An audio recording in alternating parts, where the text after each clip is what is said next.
I'm disappointed in every one of you. I'm sorry, I don't mean to offend you. I'm disappointed in every one of you. I kiss you on the mouth. No, I'm not cool with that. I'm sorry.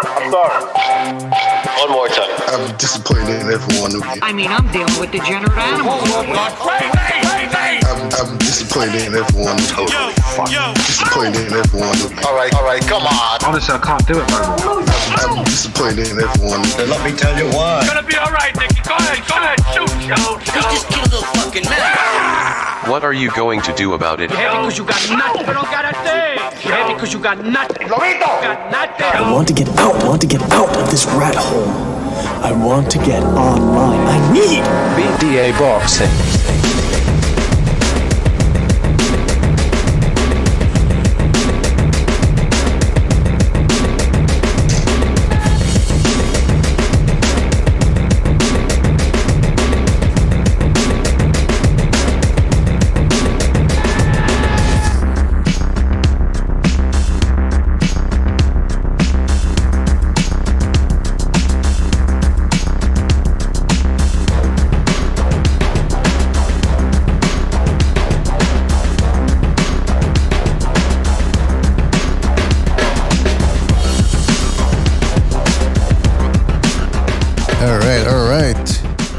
Welcome everybody to another BDA Boxing podcast, broadcasting to you live from the True North.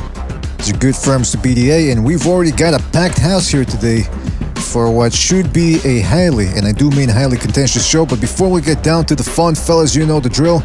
Let's get the business out of the way. If you want to donate a couple of shekels via the super chat feature, you're certainly welcome to do so, although we prefer if you donate by joining the BDA membership program. That way you get special badges and emojis. But don't forget, the most important thing is that you continue to like and subscribe and to spread that BDA gospel. There's still a lot of people out there unwashed by the blood of the BDA logo, and you need to get right back on that and spread it, alright fellas? Don't forget you can check us out on iTunes, Spreaker, and Spotify at your leisure. And that's about it, fellas. Don't forget, don't forget. If I forgot anything, well, I guess I forgot. Listen, fellas, shout out to everybody in the chat room. I'm talking about Joseph Fuller, Soothsayer, Omar E, Kenshiro in the house as well, Double T, Jaguar, shout out to Jaguar, King Bucho in there as well, manning the station, Brandon White, Eparokua, HJ, Giuseppe La Roca, Team Batman Boxing, The Chief, hey, we got two Chiefs, Marcy D, Carleon Mello, and many more people to come. I'm sure, fellas. Thank you for joining us. Really appreciate it. The Blame Triggs as well. Blues Boxing. Uncle Pete in there as well. Omar E. A lot of people joining us here today. So, fellas, thank you for listening. We're going to get right on to it. The big news, breaking news last night, or last evening rather. We had Vasyl Lomachenko and Alexander Usyk were giving the ability to leave the Ukraine and to train for their fights. Apparently Usyk will be leaving, but Lomachenko insisted on staying behind. So now Kambosos will move forward with a Devin Haney fight, the next best contender after Lomachenko. That fight might end up taking place on June the 5th. So let's talk about it, man. One thing that I must stress is Lomachenko had accepted the deal before Haney. Now that deal apparently was a fight in Australia and a rematch to Kambosos, or for Kambosos, should Lomachenko win. So now Devin Haney, you would assume, accepted the same thing. Jimmy, let's start with you, man. Last episode we were talking about whether Lomachenko was gonna indeed, and Usyk were going to leave the Ukraine. My contention was that they weren't gonna leave because they wouldn't want to appear as cowards. But at the same time, I think you're still right in the sense that the Ukraine, they're not going to let them go in order to not make them appear as cowards. But at the same time, they're going to keep them somewhere where they're not going to get hurt. Or am I wrong here? Well, the thing is, I don't think they're not going to have the ability to make that choice sooner than later. You know what I mean? Once where Lomachenko is his hometown of Odessa, it's a port city. It's a very important city for a country if they're going to try to take it over or bring it to heel. And once they're completely cut off, he's not going to have the option to leave. You know what I mean? It's you know what? Hey, all the power to him. God, I hope he makes it out of that thing alive. I just think it's nuts. I don't see what, but again, you're not gonna, if his heart's not into it, he can leave. But like you said, if his heart's not in the game, if he's thinking about his family and friends back in Ukraine, I mean, I wouldn't be able to go fucking Australia and fight somebody if I knew they were dropping bombs, on my mother's house, so I could understand where he's coming from, but it sucks.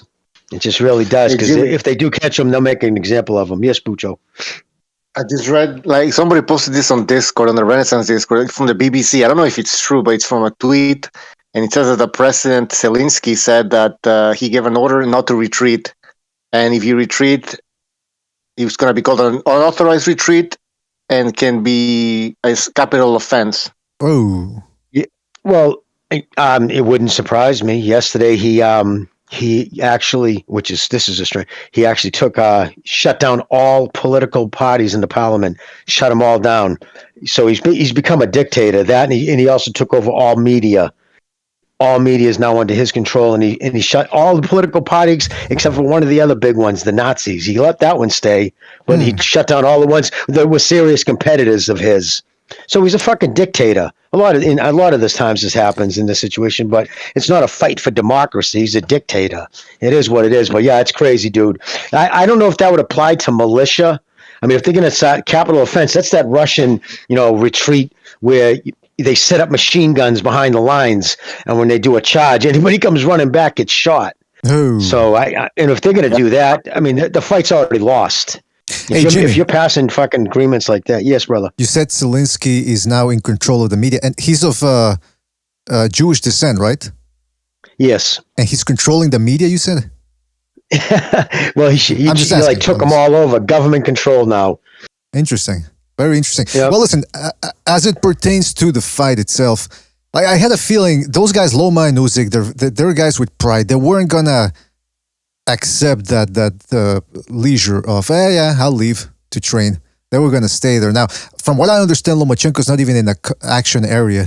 He's just patrolling somewhere where there's no action. So I think they're trying to preserve him so that nothing happens to him. Checking IDs at he's doing being a doorman, because big thing is they don't want Russians to come in dressed as civilians to which I'm sure they did a long time before the war even started to find, but anyways, they get in and they take pictures, with their cell phone of troop locations and where people are. So they like every other block, there's a checkpoint. You have to stop and show papers. Uh-huh. So he's on one of those patrols, but you know what I mean? That's fine. You could be up there smoking a cigarette, hanging out with your buddy, drinking, laughing, and all of a sudden, you don't even see it, dude. There's a drone above you. Fucking, you know what I mean? Just sudden, shoot, just obliterate you. You know what I mean? You hit you with a missile strike, you won't even see it coming. So, yeah, he could be maybe not where there's any hot fucking firefights going on, but doesn't mean a missile can't come down on him. It's just, I don't see this ending well if the longer he stays, but. Yeah, man. I mean, it's still a war-torn area, and you just got to imagine what's going to happen right there. May I just read a couple of comments here from the chat? Chad Fletcher says, Putin is only doing what we would do if Canada did what Ukraine was doing. Well, first of all, Canada would never do that because I wouldn't allow them to. I'd make a couple of calls to the parliament, and rest assured, things would go the way I would want them to. Soothsayer said, yeah, that's unfortunate. Unfortunately, they were really the best together. I think he's talking about the Lomachenko, Papachenko, Usyk trifecta. We got A. Parker says, typical BDA, slurp the Caucasian fighter and get mad at anybody who points it out. Well, listen, we're all just having fun here, man. Well, come on. It's just all in fun, guys.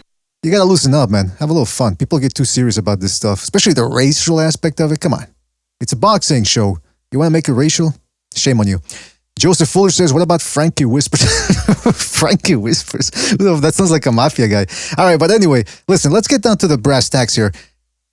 George Kambosos Haney could happen on June the 5th. I got a question for you, fellas. It's the most important. Who wins this one? Good question.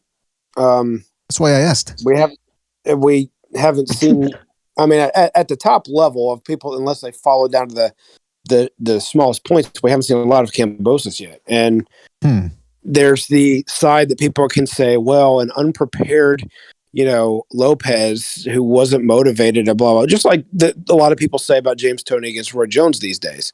What would have happened if things would have been different? Well, we don't know, but what we do know is one guy capitalized, and he's now at the top of the division. He has not been very decisive as champion on what he wants to do. That much is certain. He has not really said, this is my next fight, no matter what. He's kind of played very much hit and miss with who he said he wants to fight, because it was supposed to be Haney a long time ago. Then all of a sudden Loma started coming in. Now it's back to Haney again. At no point in time was it ever Tank. That's mostly due to Mayweather. And at no point in time was it, correct me if I'm wrong, Jimmy, wasn't there a small rumor that he was looking at Garcia for a little bit? Yes, when the war first started, when Loma first went over there, Garcia's name started popping up. But Lomachenko was the first one who tweeted, yes, that he would go there, hold camp, that he will do whatever it takes. So he kind of had the going thing. And I think Kambosos wanted it because it'd be the most money with Lomachenko. But what were you saying? Basically, what I was going to say, what I was going to finish off with is it looks like Kambosos has pretty much name dropped everybody in the division as, yeah, I like him. This is in the works. Yeah, I got that guy too. And he really hasn't done anything decisive as champion yet up until this moment here we're talking about. Now, who wins this fight?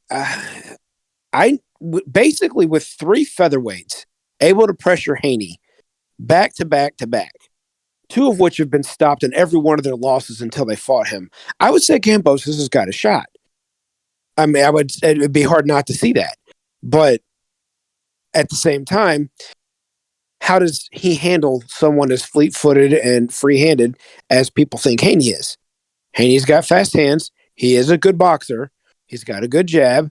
And he does have a boxing IQ. We haven't seen Kambosos in with anybody quite like that before. I'm not calling it a 50-50, but it's a little too early for me to make a call based off of, this is both of their biggest step up.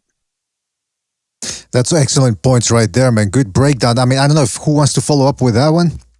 Gonzalo just dropped by as well. Gonzalo, you're free to do so if you want to. Yeah, hey, what's up, Mr. BDA? What's up, Chief? Jimmy. What's up, brother? Man, he's got Hey, Gonzalo. Yeah, he's got a good shot, man. He's got a good shot because we saw that he could deal with punching power, and Haney nowhere near punches as hard as Teofimo Lopez. Now, when we got a guy that can deal with punching power and kind of disregards it in the sense that, he's willing to trade, that changes a lot, because a lot of guys when they regard power too much and they don't want to go there and exchange. We saw it a little bit with Loma. He was a smaller guy. He kind of froze up a little, and whether he had a shoulder injury or not, I don't know. He didn't feel so comfortable exchanging. Now we saw that Kambosos was able to exchange with Teofimo. So he's willing, he's game now. Now will Haney be game? When we got 2 guys that can go in there and trade, and they're comfortable with each other's punching power, because we know that Kambosos ain't Teofimo. And let's say he's game to trade with Kambosos. Let's say Haney wants to trade with Kambosos. I'm gonna say that again. We got 2 guys that are willing to exchange with each other. That changes a lot. I mean, it's like I'm not gonna make. Well, I'm just gonna say it's like when 2 girls are fighting, and they can deal with each other's power, and they can trade all day. And it turns out to be like a barn burner because they can handle each other's power. And then people say, oh, my God, this is an exciting fight. Well, I'm not necessarily comparing it to that. But what I'm trying to paint a picture is that when 2 guys can handle each other's power and they're willing to trade, man, the fight could really turn out to be exciting. Now, the guy the guy that might not be willing to trade as much as the other would be Haney in this case. But let's say he's game, it would be a good fight, and he's a younger guy, so I would give him an edge in the sense that he might be a little bit more quick, a little bit more nimble, a little bit faster. But if he's not willing to trade, man, and he can't deal with Kambosos' punch, man, I would have to favor Kambosos. But in the end of the day, I would say it's a 50-50 fight. It might have sounded like I did a soup salad, but I think I did pretty good. It's just following my words might be hard because I was all over the place. I followed exactly what you said, man. And it's interesting. We're touching up on a lot about the power aspect. But if I may interject here a little bit and talk about also it's true that he handled Teofimo Lopez's power, and Kambosos has a lot of good things going for him. He's got good footwork, he's quick-handed, fleet feet, and he's very well conditioned, as he showed in the Lopez fight. That being said, Devin Haney, although he might not hit as hard as Lopez, he does have something Lopez doesn't have, and I think that's slightly better slightly better skills, and I believe, correct me if I'm wrong, but I think he's got the best jab in the lightweight division. Agreed. I think that might make a difference if it turns into a boxing match, long range. I think that jabs might just be the difference here. It's going to be. Go ahead, Jimmy. You go first. No. Go finish your thought. It's going to come down to Kambosos is going to have to be an effective pressure fighter. I don't see Haney wanting to trade with anyone, especially after what happened with him against Linares. I don't see him wanting to trade with anybody in the lightweight division. On a side note, real quick, to drop this in there, how's Haney doing on his weight? He's been, according to many sources, including Steve Kim, who's been on the show more than once, he's splitting at the seams. He wants this fight before he moves up because he wants to be undisputed, but that weight over a distance against a guy who doesn't have trouble making weight, we're under the impression Kambosos does not have that problem, that can play a factor. But as far as both guys showing up 100%, it's going to be, can Kambosos provide enough pressure, consistent pressure, and put the punches on him in places where it does damage. Doesn't have to hurt, doesn't have to be powerful. But if he's working the body, it can't be hitting the arms and shoulders. He's got to actually hit ribs and the chest in order to wear Haney down. Other than that, if they're both 100% and Haney's got the 12-round stamina that he needs to, he's going to be moving. He's going to be using his jab. He's going to be using long right hands. Check hooks will happen only when it's ultra safe, and there will be very little infighting. Anytime Kambosos gets anywhere too close, Haney's going to hold. That's the game plan. What can Kambosos do to neutralize that? Because 10 knockouts out of 20 fights, you're not showing a lot of power to really be able to turn something early or with one punch. So if you're behind, you may have to play, your catch-up may have to be like ultra pressure and like 150 punches around, landing over half of them. Now, it is in his home, it is in Australia. Am I correct? Yeah, well, it should be. We still don't know all the details, but it should. Yes, it's going to be in Australia. Okay, so if it's going to be in Australia, he may already have 5 points going into the fight. Well, hold on. Let me. Oh, sorry. Go ahead. I'll wrap up quickly. He might have five rounds already in his pocket going in. Not to say it's fixed, but hometown decisions happen all over the world. So if he has that going in, Haney may actually have to be the one that works his way out. But on an even scoring scale, if Kambosos doesn't start fast with pressure and effective pressure, hitting things other than arms and shoulders, he may be playing catch up. Interesting. Now, going back to that, so the fight is done essentially, or Haney has officially agreed to the terms and it will take place in Australia.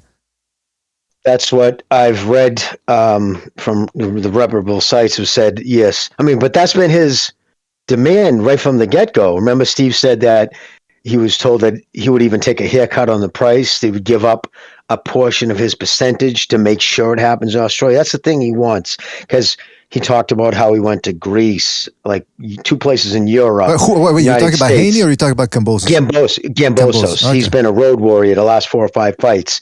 And all he dreamed about is to have that fight. He's a world champion, unified world champion, and he wants to fight in Australia, which I think he even knows, say, take a couple of million off or whatever to make it happen. But he's going to, like Chief said too, it's a big advantage just for his, to fight in front of your home crowd. If this fight was taken in Vegas, I would say 50-50 right now after what I've seen against Lopez. Going into Australia right now, I'm leaning towards Kambosos by unanimous decision. Very interesting. I'm seeing a lot of people favoring Kambosos in part because he was able to take Lopez's power. That's what people are saying, and also the Australia factor. Bucho, where do you fall in all of this? All right, Bucho. Yeah. I have same as Jimmy. Basically, the fight happens in Australia. It's a big boost. I remember that fight that Pacquiao had against what was his name again? Jeff Horn. Jeff Horn. I mean, the crowd was really into it, man. They're screaming and everything. The judges are going to be questionable. But putting that judges aside, I think it's a close fight. And, that could be the little extra. The crowd could be a little extra to just push Kambosos to the next level, because also you remember Kambosos against Lopez. The guy was fighting with everything he had. You could tell, man. He was on a mission. And now imagine fighting in front of his home crowd. And by the way, he's fighting Haney, who's undefeated, one of the best American boxers, you could say, right now. So there's no lack of motivation there, man. There's no lack of fucking motivation. But the motivation didn't work for Jeff Fenech when he fought Azuma Nelson in Australia. Yeah, but Devin Haney's he's no Azuma Nelson yet, man. We don't know. It won't be a devastating knockout like that because of, you're right, Azuma Nelson. But I mean, the pressure got to Fenech of defending in his hometown. So Kambosos wants this, so did Jeff Fenech. Now, that's a good point. They're going to be able to take the pressures of the expectations of the crowd. Fenech cracked and was never the same after that. It was the end of his career, actually. So, for all practical purposes, he needs to remain composed. From what I've seen of Kambosos, I mean, I saw that whole interview he had with Joe Rogan. That guy looks very grounded. You know what I mean? He's not a Ryan Garcia. He's not a Tank Davis. This guy really takes his craft seriously, and I think mentally he's all there. But we don't know what could happen. I mean, you could be right, Chief. Something like that could happen. But from what I've seen so far, I don't think so. Because can I say something about that? Yeah.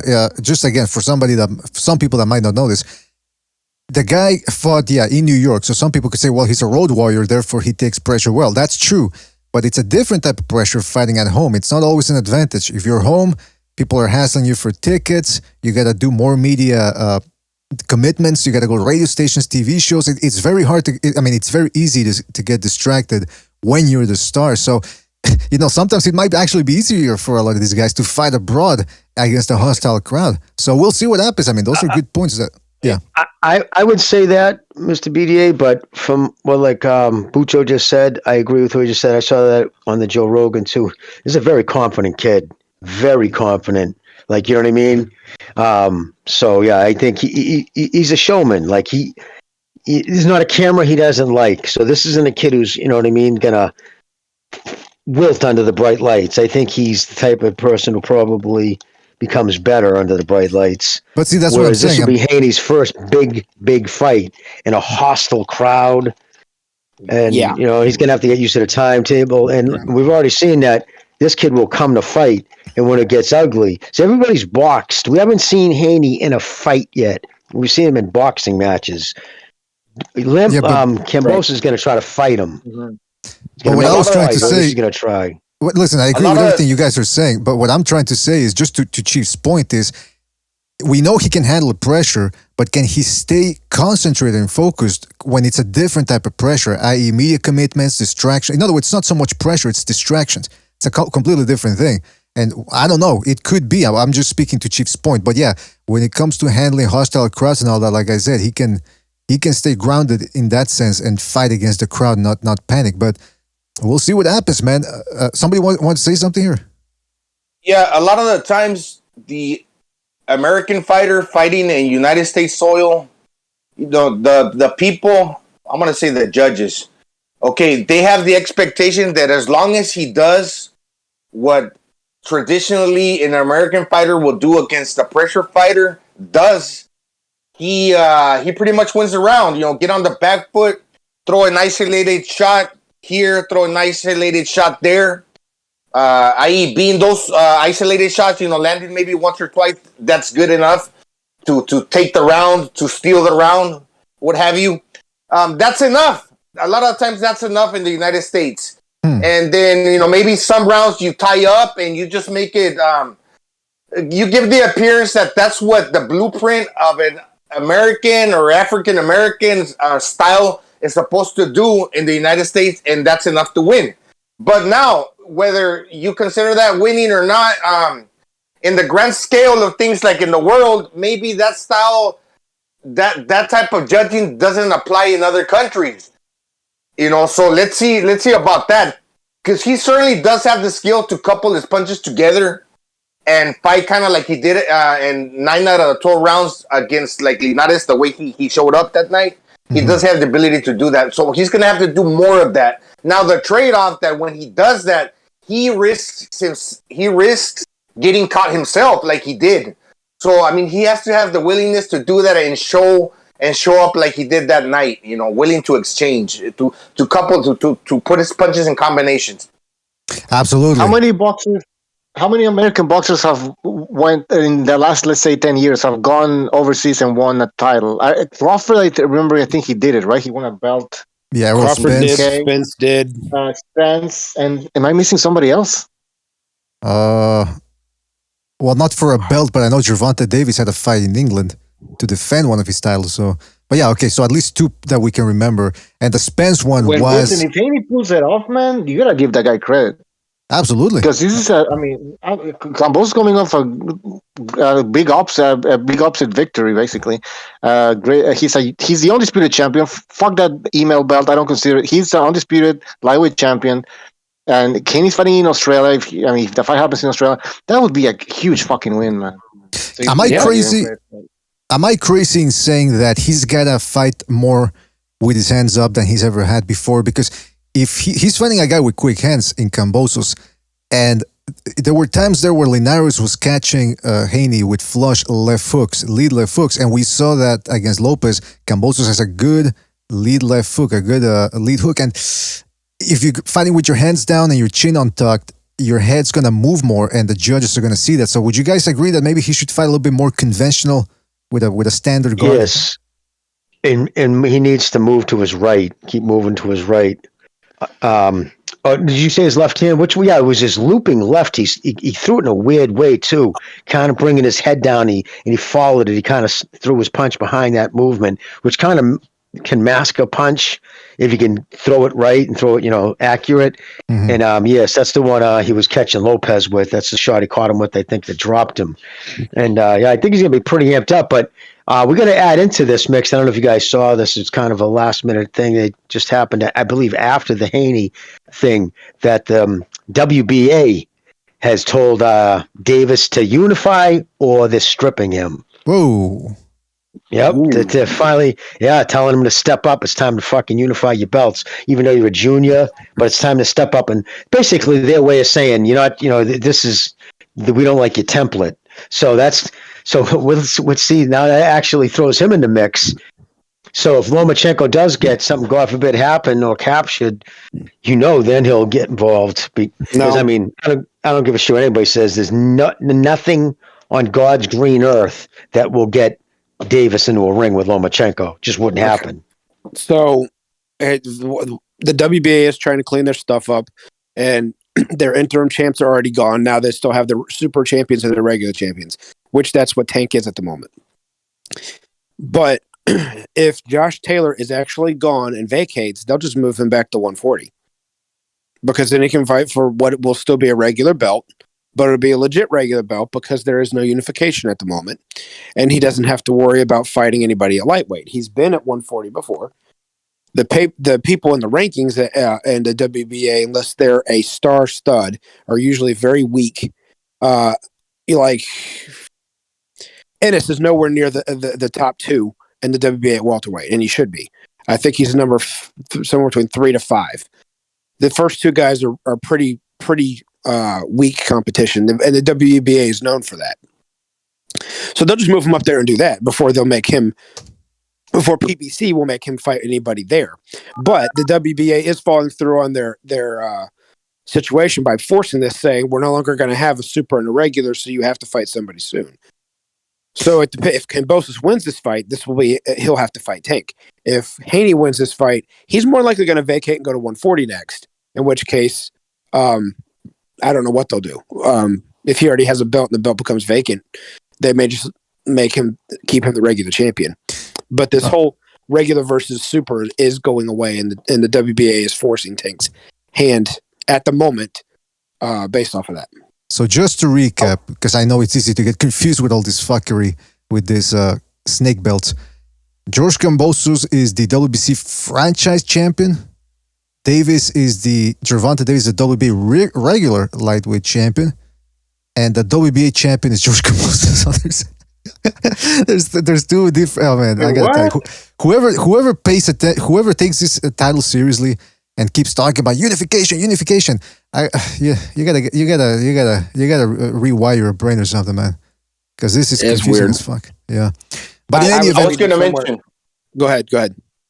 Yeah, I was going to mention in regards to Devin Haney, what he needs to apply in order to have success to his craft.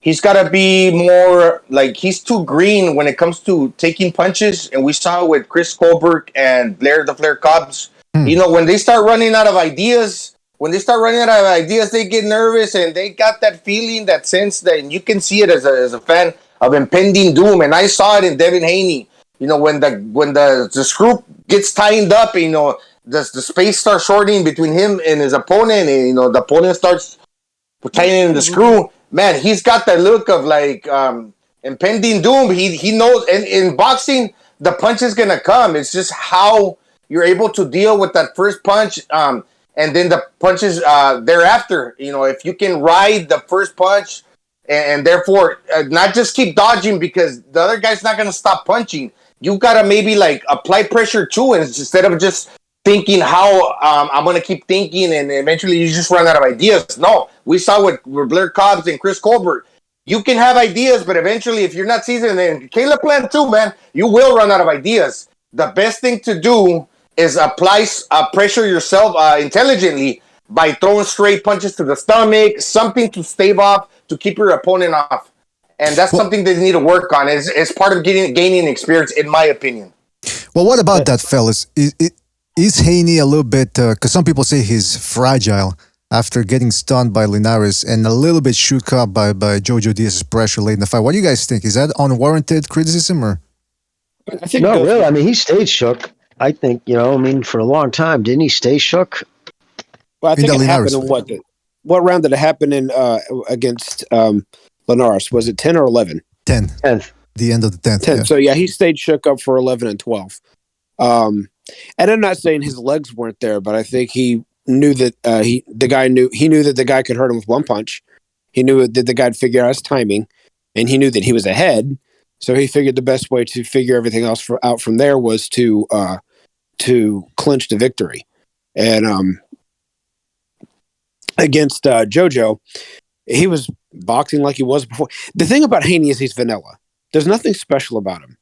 I've seen him before in the name of Tyrone Crawley back in the 80s. Lots of skill, lots of flashy stuff, no power.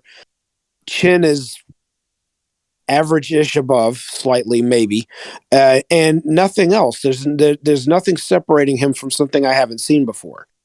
And when things are going his way, he looks like, you know, a lot of these other sites say he looks like $1 million as an ex-billion-dollar fighter. Well, but when it doesn't go his way, he clinched the victory twice against featherweights. So my thing about him is does the punch variety go away after 8 rounds? You know, is it just jab, right hand hold after that? Because like Gonzo was saying, I've got no other ideas because I've already threw my repertoire out there. I don't want to repeat anything. So I'll just go back to the basics of jab, jab, right hold, jab, hold, jab, hold, jab, right hold. I mean, that's what it seems like comes up with him and some of these other young guys. Once things go out to a certain point, they've got no plan B. Yeah, he's got enough power early. Like when you're talking, I'm thinking, look, early on, he's got enough power when he hits you, he could kind of freeze you up because, you know, he's going to shake you up a little bit where he's going to get you off. Like the intentions that you got, you know, he's going to keep you busy by his punching. But once he starts losing steam on his punches, when he hits you, he's not going to rattle you any longer. Therefore, you're not detoured to punch back. And even if you are a little, it's not enough that you cannot punch it between his shots because he's not gonna get you off balance with his punches. He's not gonna keep you busy enough to where he's gonna continue blinding you. No, his punches, he's lost steam on his punches. Haney can hit me, and then I'm just gonna hit him back because he's not detouring me anymore because his punches are not doing anything to me. That's the problem with him. How does he change that? I don't necessarily know because if it were that easy, people would change it all the time. But it's boxing. You can't just do it because you think of it. Yeah, exactly. I mean, how do you play? With Haney, for example, there's a criticism that he couldn't stop Linares, whereas everybody else did, including Lomachenko. That being said, Linares wasn't exactly chomping at the bits to get on the inside against against Haney. Haney had his respect. He hits hard. He's not a Malignaggi type puncher in the sense that he can't punch at all, but he gets people's respects. Jojo Diaz too. There were points in there where he was conserving his energy because he just couldn't walk in on Haney. And I don't think Kambosos is going to be that type of fighter either. I don't think he's going to put his mitts up and try to pressure the way Jojo Diaz did. Now, a lot of people are talking about Kambosos not having that type of power either. It was good enough to drop a guy like Lopez who's got a thick neck. And as far as I remember, I'd never seen him being dropped before against guys like Nakatani and Lomachenko. So there's that to be said about Kambosos' power. His timing, I believe, is the danger here. Never been down as a pro, supposedly. Yeah, it was a timing shot. He caught him coming in just right, and which increased the power, and he went down. So that's a very good point, PDA. And of course, I think Teofimo, he got dropped in his first professional fight on Teofimo Lopez. Okay, well, there you go. Now, well, can I mention something else about in regards to the Kambosos fight? Because when he was going to fight Lopez, I thought, okay, this guy's good, but I think physically he's going to be too weak for Lopez, because when Kambosos fought, what's his name, Lee Selby, and the other dude from the money team, former lightweight champion, what's his name? He lost to John Molina, and then he beat Tite de Vasquez, I believe, for the title. What was the guy's name? He beat another dude. Mickey Bay, thank you, Chief. Yes, Mickey Bay. Not for nothing, but Mickey Bay and Teofimo Lopez, they're both modern-day fighters who try to emulate Mayweather.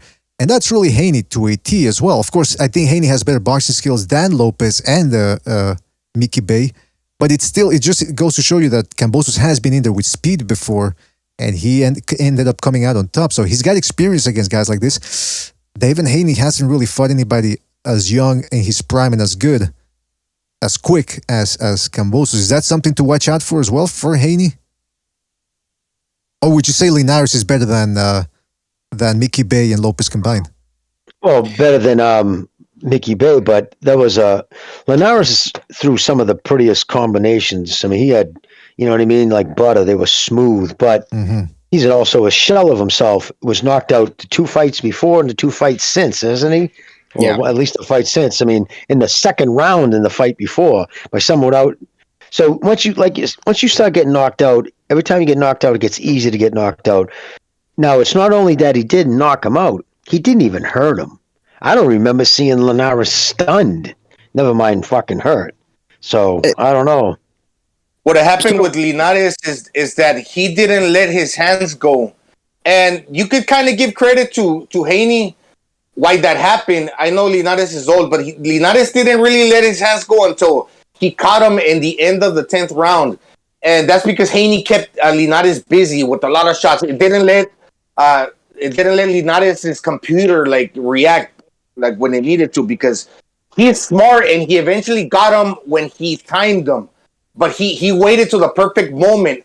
But that was good for Linares, but it would have been more ideal if he would have looked for that shot earlier and been more willing to throw punches, and instead of just waiting for that perfect punch. Because if you go back and you see that fight, Linares didn't let his hands go.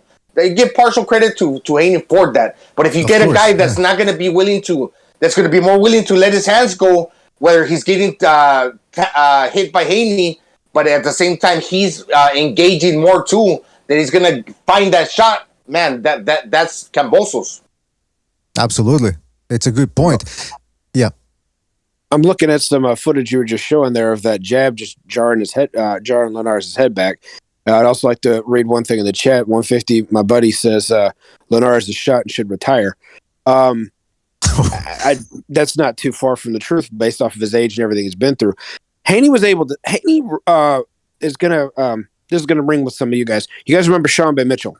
Sure. Yeah. For 4 rounds, he could sting guys and knock you down and do some good stuff. But after that, 4th, 5th-ish round, the power was different. It wasn't there. He could still throw punches. He could still keep you busy. He could still throw combinations, but all the steam was gone. And after that, that's when people were able to start giving close fights with him, because if he would have built up that big lead, like when he fought Reggie Green, he knocked Reggie Green down like 2 or 3 times in the first couple rounds. And then what happened? After that, the power was gone. So Green had to dig himself out of a hole, which is why that score was so wide. But when it happened, when he fought Love More to Do didn't go down.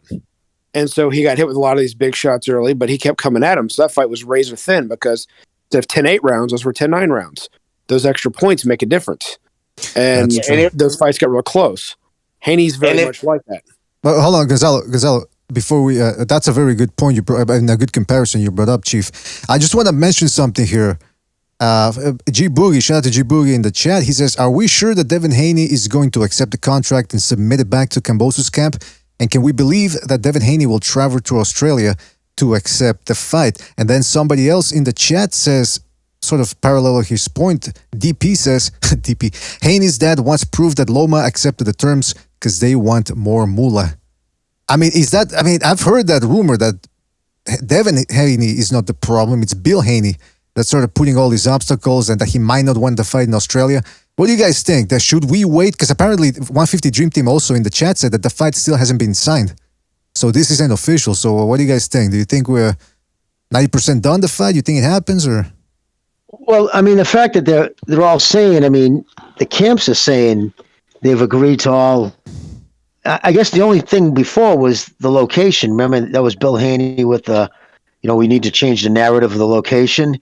But I guess Kambosos and Lou DiBella, he was been right on it saying, listen, the fight's happening in Australia. All the rest of it can be ironed out. So yeah, the fight, I mean, they're wording it as if it's him. I mean, who else is it going to be? Sure. You know what I mean? So I mean, what other options does he really have in order to, unless he fights some slug, and there's not going to be the money there. Because the reason why, yes, everybody's like, why would he want Lomachenko if it's a harder fight? Because it'll be a lot more money at the gate. Because Lomachenko, I guarantee you, would have been a bigger fight in Australia than Haney and Kambosos. Interesting take. Well, so hopefully it happens, man. I'm optimistic here that it's going to happen.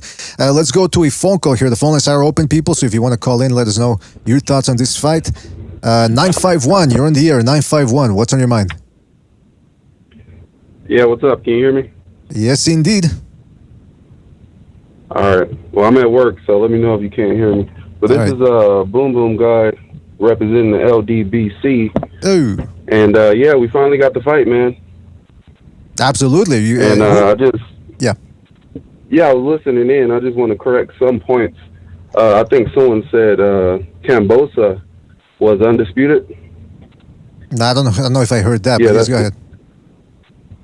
Yeah, someone said... I said, in my opinion, he's still undisputed. Because I don't... that the OBC, email, champ, whatever, that I don't count that shit. Yeah, you just have to Google undisputed champs. There's only 6 of them. I think to name a few, Terrence I know how it works. I don't think you're getting my point, man. I don't think you're getting my point. I don't think you're getting my point. Obviously, like, officially, he's not. In my opinion, he is. I don't consider that piece of shit a belt, man. Yeah, but I mean, he pays for that belt, and it's a recognized belt, so you can't just throw your opinions around like that. But you know the story. We're not gonna go back, man. You're not gonna go back. You know the story. Don't act like you don't know what the fuck you're talking about. Okay, yeah. I mean, he paid for it, but not with blood. Times it's elevated. You can't pass it on, but it's been passed on. Yeah, we know these things. And hey, so caller, let me ask you, man. Caller, let me ask. So you think that there's 6 actual champs in the division? Well, not 6, no, there's but not 6 champs. But 6 belts. Undisputed champions in history. Well, let me ask you this. George Kambosos beat the man who beat the man, right? Yes. So what does it matter if somebody has a belt? That's what, I mean, when you collect the belts, that's what an undisputed bout is. I mean, I'm not saying the best guy has the belt, because, I mean, it could be a guy like Kambosos who's pulled off an upset who has the belt, and no one thinks he's really better than Tio, just an off night. Just like you guys mentioned that Loma was hurt, and you don't feel like Tio should have won. But I mean, hold on. I gotta correct you on that. We didn't say that Loma should have won. We said Lopez deserved the decision, but there were some question marks, and they deserved to run it back. Now Lopez. But hold on. Lopez didn't want that fight. He said everything and did everything to avoid that rematch. Now Kambosos beat him. But my point is this: undisputed. What does it mean? It means there's no dispute. I don't care. Anybody can. This is my point, caller. We need to start setting limits with these snake alphabet organizations that want to rob fighters of their money. That's why they create 2 versions of a belt and 3 versions and 4 versions, because they, you said, well, Devin Haney paid them. You should be mad about that, man, because fucking Haney's getting fleeced for something that's worthless. He's paying hard-earned money for these snakes. Okay, I'll mention this. Like, I agree. Like the belts, I agree with Bob Arum. He said, hey, they're taxing these guys 3% per belt. You paying 12% to be undisputed. But at the end of the day, Haney doesn't want to pay all those fees. He just wants to win undisputed and drop the belts. That's my opinion. Because, he'll be stupid to, keep all the belts.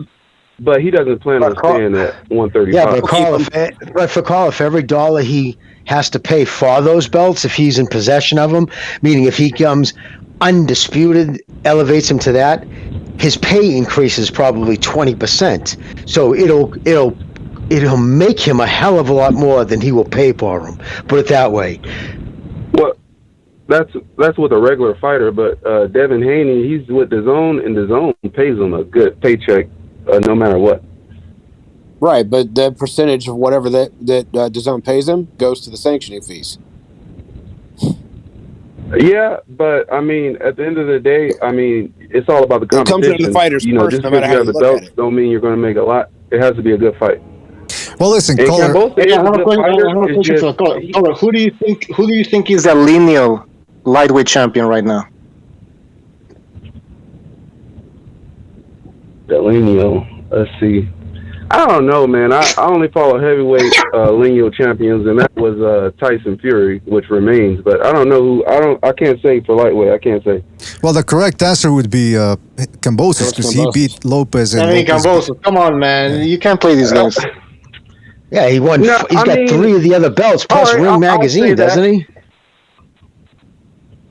The only thing is, I'll give him that. He's a good fighter. Now that we have the fight and the games are out the way, because that's what put a bad taste in my mouth about Kambosos. It was just pick a guy, And when Loma first said, "Hey, I'm gonna take a break and go handle the stuff in Ukraine," that was big. No jokes about that. That was big. But for you to still chase the guy and he has bigger, issues, that was kind of low for Kambosos.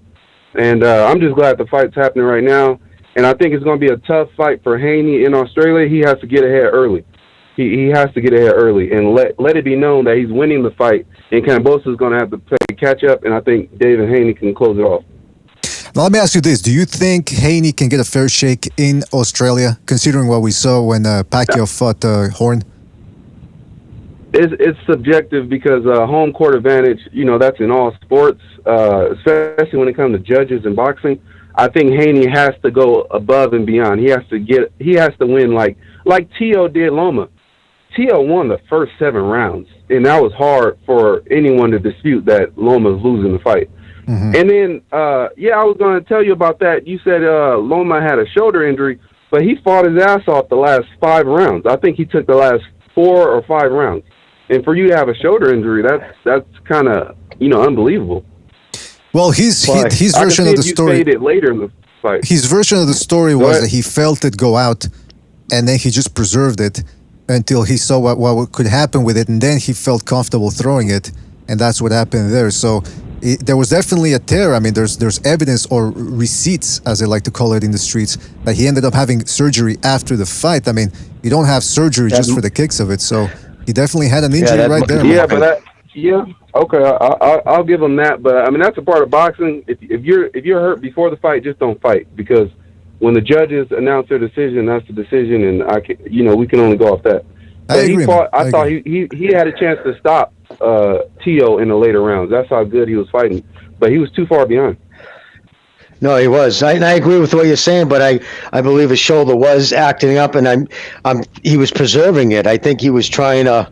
I thought, in my opinion, I think he thought he could maybe win 1 or 2 rounds, sneak him in through just movement, and out jab him or whatever. But I think he was trying to keep his shoulders fresh as he could down the end. But I just wish they would have ran it right back. A fight that close, and no matter who won, most people would have it by 1 or 2 rounds tops. I had Kambosos just edging it. So that fight, in all intents and purposes, should have been run right back. But Lopez wanted nothing to do with that rematch. This is true. Well, Tio ran from a few guys, but in Kambosa, he took the fight, so I can't say anything else about him now. But Devin Haney, no excuses. You got to go in there in Australia and win. And yeah, he doesn't care about going to Australia. I heard a couple guys say that too. He knows he has to go to Australia. Kambosos is the A side. It's a 2-fight deal. And that thing about Tank Davis, if Haney wins, Tank Davis can keep his belts because Kambosos is tied in a 2-fight deal. Ooh. So after this fight, Tank will be all right because Kambosos is still tied up. So he'll keep his belts. Yeah, that's weird right there, man. I don't know how that would work out, man. But listen, Boom Boom, we got to move on to other phone calls, but thank you for your call. Good call. Call back next time, right, man? All right, later. All right, take it easy, man. All right, let's go to... Don't forget to hit the like, fellas. Hit the like. Very seldom get the LDBC. That's cool, right? Very seldom get them to call in. Yeah, absolutely, man. Yeah, more of them should. I mean, you can see we're not fucking crazy over here. Let's go to... by the way, the phone number, middle left-hand portion of your screen. Call in. Let's go to another phone call here. 914, you're on the air. 914, what's on your mind? What's up, guys? It's Fernando. How's the BDA panel doing? Oh, Nando, doing good, man. Hope you're doing fantastic Fernando, as well. what's up, buddy? So, what I'll say is this. If Devin Haney plans on cutting weight in like a foreign territory, well, Australia's relatively warm, right? Like, in this April, May, June, but he's got to get there early, especially with a 19-hour flight. You can't say, when the fight is over, you can't say it was jet lag this or I had a hard time cutting weight. And he has to win a decisive 10 rounds with 2 swing rounds in order to get a 7-5 in Australia, in my opinion. So the deck is kind of stacked against him, if you want to call it that. But he's got to put on the performance of his life with how decisively he wins the rounds that he needs to win. Because I don't think he could stop Kambosos. Yeah, that's a good point, man. Fighting abroad is always a risk, and so far he hasn't shown the type of power that would indicate. I mean, people like to point to the Abdullayev fight, but he broke the guy's chin, I believe. He fractured it, so it wasn't exactly like he put the guy down. But it's still, I mean, look, I keep saying Haney can crack. It's just don't bank on a knockout. He shouldn't go back in there banking with a knockout. Now, Nando, how early do you think Haney should be in Australia to acclimate? I'd say a minimum 4 weeks. Like, don't wait till the last 2 weeks because he's already busting at the seams at 135. Like, he already kills himself to make 135. So the sooner he gets there, the sooner he acclimates to the climate over there, the humidity, whatever, the better for him. Well, Fernando, I think Lomachenko said. I was going to say, brother, if you think you should go there a month. If you think he should go a month ahead, which I agree with you, but then in that case, he's going to have to hold his camp there because that means he'd be flying out in the middle of his camp, and that's what you wouldn't want to do. Camp there. I think Lomachenko was willing to do that. Yes, that way he would. That way, in case there was any COVID, any new Wu flu strains popped up, and they suddenly banned people from coming in. That's what Loma was going to do to assure the fight would happen. That's so right. I think he should do the same thing. That Decepticon variant. Not only that, his sleeping patterns, his circadian rhythms, because it's so many hours apart. Like, I don't know, maybe 10 hours. Yeah. Where, when he's fighting, he probably would be sleeping back home. So you got to be in peak mental shape as well. Absolutely. Well, listen, Fernando, we got to move on to another phone call, but anything else you want to say before we move on? Yeah, my last thing is, do you guys see Devin Haney getting signed to MTK because he's got Ben Davison in his ear? Bella Entertainment did the deal with Probellum late February. Is that why this fight is materializing? I know Lomachenko dropped out because he wanted to stay in Ukraine and support, the Ukrainian army. But do you guys feel like part of the reason why this fight is happening is because of that MTK Probellum connection in any way? That's a good question. I didn't even know he was with Probellum. I thought he was still with Matchroom. So, man. No, Devin Haney's with Matchroom, But the Bella Entertainment, who Kambosos is with, they're with Pro Bellum. They did a district. But maybe, man. Ben Davison is part of Devin Haney's camp, and Ben Davison might be kind of, getting in Devin Haney's ear about joining MTK, and this might be one of the ways. I'm gonna look into that because there's also some people saying that there's a Ben Davison MTK connection, and that's why so many fighters are being seen with him now. So I'm gonna look into that. Gonna do a couple of investigations, make a couple of phone calls, and we'll get back to you on that one. All right, Fernando. All right, take care, guys. You guys are the best. Take it easy, man. Thank you. All right, let's go to another phone. Oh, by the way, before we go to another phone call, shout out to Mike T for his contribution with the Super Chat. And he says, I really hope Kambosos rocks and beats pillow-fisted McDonald's champ Haney. I really wanted to see the Loma fight. Well, shout out to you, Mike T, for your contribution. And listen, hey, okay, the Loma fight ain't happening, but this fight is as good as any in the lightweight division. It's for the marbles. It is champ versus top contender. So we should be happy that it's happening, and we're not seeing Kambosos Mickey Bay 2 or something like that. Let's go to, hold on a second. 917, you're on the air. 917, what's on your mind? Yo, BDA, how's it going? Good, man. What's on your mind? Kambosos about to show the world how much of a bitch Devin Haney is. No. You heard it here first. All right. Well, you want to make an official prediction? A little bit more accurate? Or specific, rather? Official prediction is Haney gonna crack at the seams. He gonna fight a good fight, rounds 1 to 5. But rounds 5 to 12, Kambosos gonna take over. Will it be a knockout? Yet to see. But Kambosos will come out victorious. Why are you talking like as if you're on the radio, man? What the fuck is this? I'm in character. Sounds like he works a ride at the carnival. Yeah, it sounds like, come on in, the I best was show trying on to do earth. my best profit muscle reenactment. You guys ever heard that guy? Yeah, he's the guy that's always he's the guy that's always looking for fights, right? He just talks shit in a weird voice, the way I was trying to do it. Yeah, I About got you. fighters, but he speaks the truth though at the same time, so it's kind of funny. Gotta speak that truth, man. Gotta speak No, that but truth. real talk. Haney, he's gonna crack. Because Kambosos don't play. He already proved to us he don't play.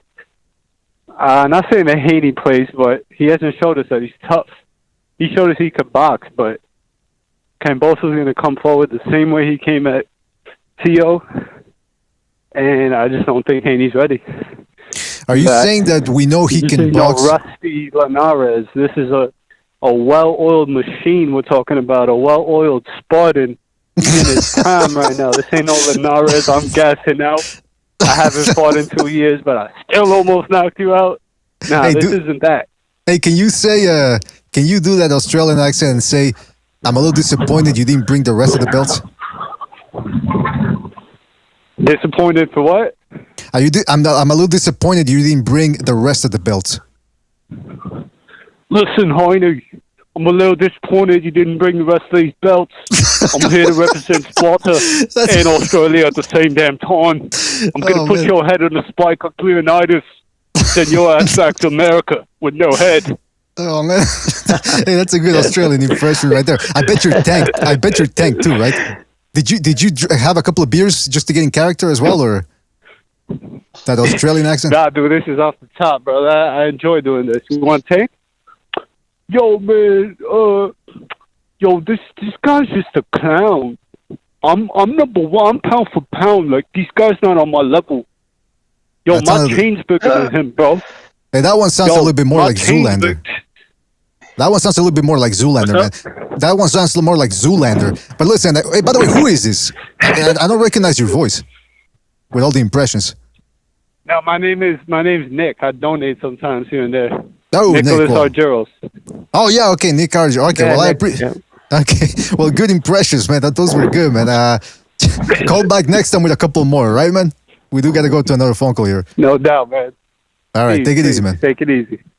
Take it easy, Nick. That is a good impression. That Australian accent was on point, man. I gotta tell you. Let's go to. Don't forget to hit the like, fellas. Hit the like. Hit the like. Hit the like. 956. You're on the air. 956. What's on your mind? Hey, yo. fuck y'all talking about? Dev ain't ready, bro. Dev ready. He brought a man up, go to Australia and whoop Kambosos' ass, bro. The fuck y'all talking about? The easy work for Devin. Easy work for Devin. I seen Kambosos against Mickey Bay and Lee Selby. Kambosos is fast. He has all the talent, all that shit, but he can't fight guys that go move laterally. He can't do it. The dude before called said that Kambosos Teal. He said that Kambosos walked down Teal. No, the fuck he didn't. He didn't walk down Teal. He was waiting for Teal to open up, and then Kambosos would land a right in between Teal's guard when Teal was throwing his 1-2. So, I mean, what are you talking about? Kambosos wasn't coming forward against Teal. Kambosos can't come forward against boxers. I see them fight. The dude's trash when it comes forward. He lunges in with random-ass hooks. His head's always on the center line. Devin Haney about to jab Kambosos' head off, bro. He's about to make him bleed with the best jab at 135. Hey, let me ask something. Are you somewhere where there's a lot of are you somewhere where there's are you somewhere where there's a lot of flowers or something? Because you sound congested, man. Just curious. I don't even know, bro. You sound like when you're talking like this, man. You know what it is, bro. Either you just hit a bong, or you need some Allegra or something, man. That's what I suggest. But anyway, listen, good call. Call back next time, right, man? No, all right. Take it easy, man. All right. Oh, shit. Did he want to say something else? Well, we do have to move on. Sorry about that call. We do have to move on to other phone calls, man. Yeah, he was about to say something else, though. Oh, well, maybe he can call back. Call back later. We'll take the phone call again. He said, and one more thing. Yes, shit. Well, sometimes I click the button. I mean, listen, call back, all right? Let's go to 863 in the meantime. 863, you're on the air. 863, what's on your mind? Hey, what's up, man? It's Jacob here. All right, Jacob, good to have you on board, man. What's on your mind? I'm nothing much, man. I'm just wondering, what do you guys think that this is going to mean for Lomachenko? And, I mean, I know he's facing a much bigger problem than boxing, but you think we'll see him back in the ring by the end of the year? Interesting question. I know that's a pretty crazy question because of the war going on. Yeah, that's let's ask some of the experts here. What do you guys think? Do you think this conflict's going to get resolved somewhat by the end of the year and therefore freeing Loma up, or? Well, that's Jimmy's. I think it'll be an insurgency. I think it'll be not too much longer before there's no viable government anymore, like Ukrainian government. There'll be no more social services, infrastructure, and it'll either be a stalemate, and then if Russia tries and put it in a puppet government, then it would just be insurgency type stuff, and that's a horror show. They already dealt with that in Afghanistan. I know they don't want that. Hopefully they just agree to Crimea and the other spots and just call it. If not, it could drag on with the insurgency part of it for a long time. Too long. Oh, hey, BDA, just got to say, too. Just want to say, go caller, go. No, I was just saying, Usyk belts might just end up, being vacated. I don't know. Yeah, that's a possibility. Although they said that he's willing to come back, and Eddie Hearn, I think, gave him an ultimatum. He said, you got to be ready by this date. So maybe Usyk, I thought Usyk would stay there in Ukraine, but apparently from what I'm hearing on Twitter, which take it with a grain of salt, he's prepared to get that fight. So listen, caller, there's a lot of background noise on your end, so we're going to go on to another call, but call back next time, right, man? All right, man. All right. Thank you. Enjoy the rest of you. You too, man. Take it easy. Let's go to 432, you're on the air. 432, what's on your mind? Hey, what's going on, guys? Can you hear me? Yes, indeed, man. What's on your mind? I was just going to bring up one detail that a lot of people aren't really talking about when it comes to the negotiations with the Haney team. Loma, from what I saw online, Loma not only agreed to have the first fight in Australia, he agreed to have a rematch in Australia. So apparently they're offering the same deal to Haney. Do you really think he's going to take that deal? I just don't see him doing that. I just don't. I don't know what y'all's thoughts are on that. I mean, I'm skeptical too, but I mean, it seemed from Jimmy said that he's reading and hearing that it probably will happen. So maybe he will, like the title of the podcast says, maybe he will man up and do it. But why are you so skeptical? You think Haney or somebody in his team doesn't believe in him, or what do you think's going on here? Yeah, and I just think they don't think they'll get a fair shake in Australia. And I think it's more his dad than anyone. He seems to be the mouthpiece for the kid, but he's gone on record saying it. Why does it have to be in Australia? They just seem to really be stuck on that detail of it being in Australia. So, and the fact that Loma was willing to even have a rematch there, I mean, I think that's probably the sticking point right now. Like, Haney, I'm sure they do a one-off in Australia, but the fact that Kambosos' team wants a rematch if he were to get beat in Australia again, I just don't think the Haney team wants to agree to that part of the deal. But I could be wrong. Who knows? Maybe they'll prove me wrong. I hope you're wrong, man, because I don't want to see fucking Kambosos Lee Selby 2 or something like that. Let's, top contender versus the champ. Let's make it happen, man. What do you guys think? You think you agree with the caller? You think there's some shenanigans afoot, or? It could be, we haven't heard the ins and outs of the contract unless they're offering the exact same thing to Haney that they offered Loma. Like the caller said, Loma wanted the fight so bad he was going to take both fights in Australia. He didn't care.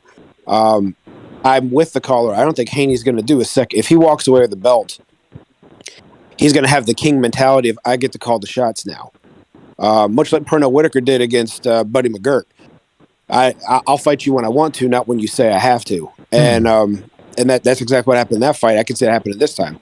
Once you get the fight, once you win, so let's say they strip belts away. Once you've got the historical win under your belt, so okay, I don't honor the rematch contract. I still beat you. I can see that being Haney's mentality of I'm the champion now, so I'll do what I want to. Oh, I don't have to.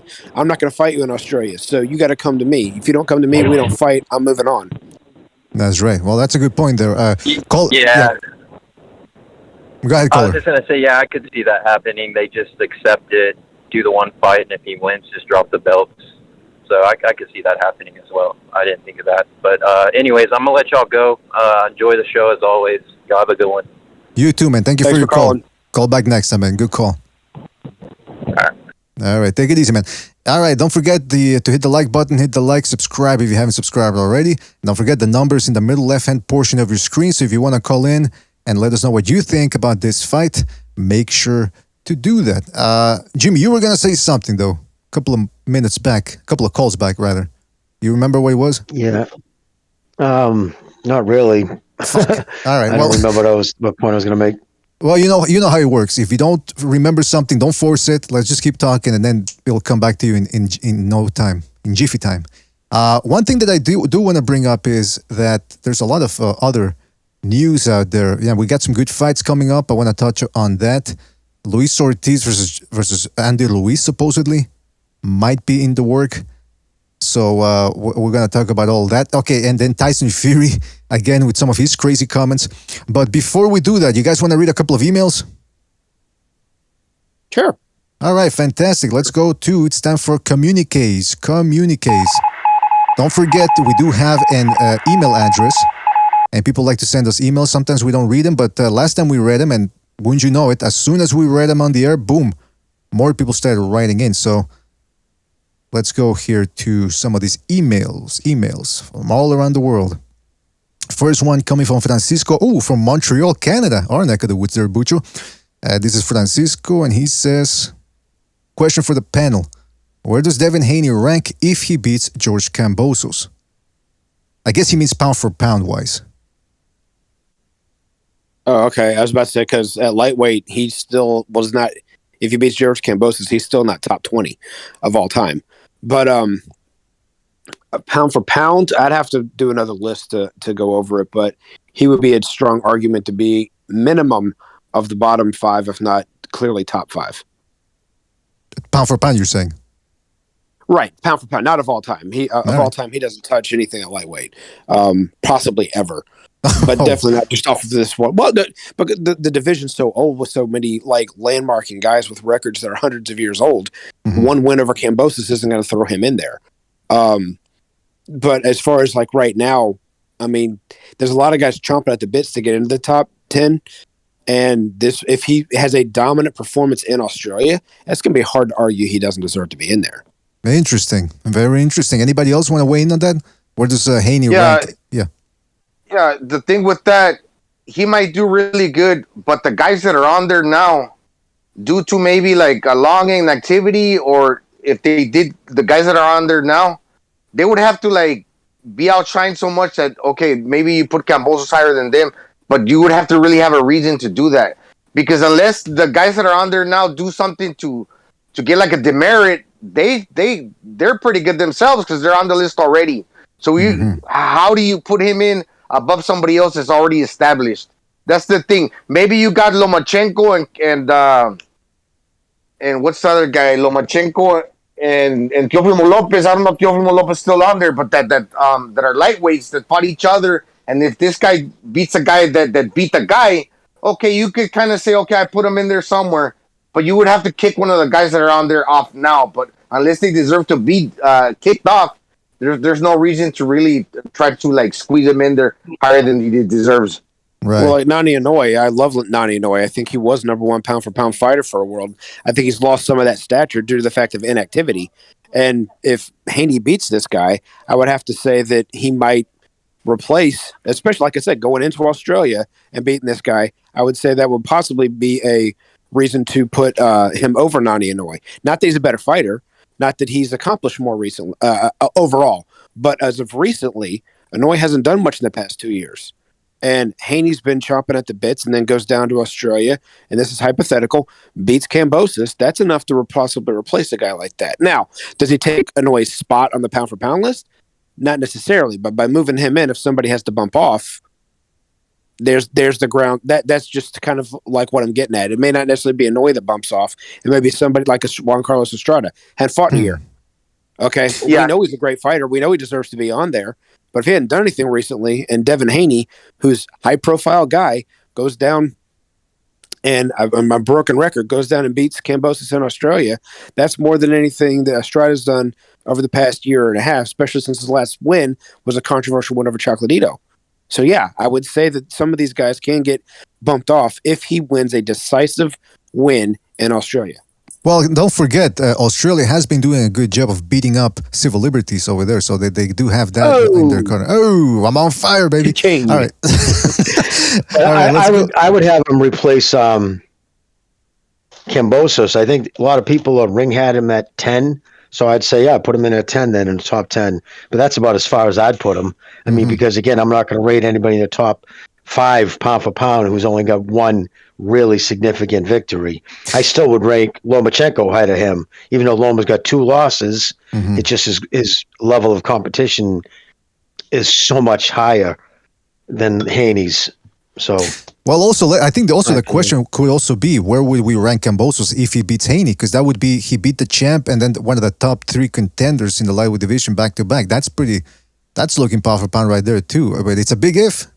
It's a big if. First, he has to get past. Yeah, I'd move him up. I think he's a 10. I'd move him up to what, 7, 6, 7. I don't know who's really in there. Would have to move around. But due to, like Chief said, inactivity, people should hold those spots, indefinitely if they're not fighting. Absolutely, man. Absolutely. All right, let's go to another email here. Communiques. Don't forget to write it to us, people. This is from Steven. He didn't leave an address. He says, I just started boxing and I love it. I do find that I get tired rather easily. What are some drills that I can do to improve my stamina? Anyone want to take that one? Road work and jump rope. Sprints, too. Yeah. But what type? Sprints, yeah. I was going to ask that, Jimmy. What type of road work? Well, stay off cement. I don't recommend anybody running on cement. So track work or stairs. Like go to the track, do regular road work, get it out of the way, a couple of miles, and then when you're really starting to burn, that's when you run the stairs. And if you can run them even weighted, because that's what you want to do. You want to get it to the point where your lungs are on fire. That's when you push yourself. Because boxing, there's nowhere to hide. It's not like football. You get winded, someone else comes to take your spot, or you sit out a shift. There's nowhere to hide. So you got to be able to work when you're really tired. Yeah, like they say. If you stop when the lungs start to burn, then you're selling yourself short. Exactly, yeah. And just from personal experience, I remember I used to jog a lot because I'm built for long distance running. So when I started boxing, I would get tired rather quickly. I go, well, how come I'm getting tired if I'm jogging? Well, it's because you need to work on your explosiveness. And once I started running up and down stairs, which I hated, but man, it was worth it, man.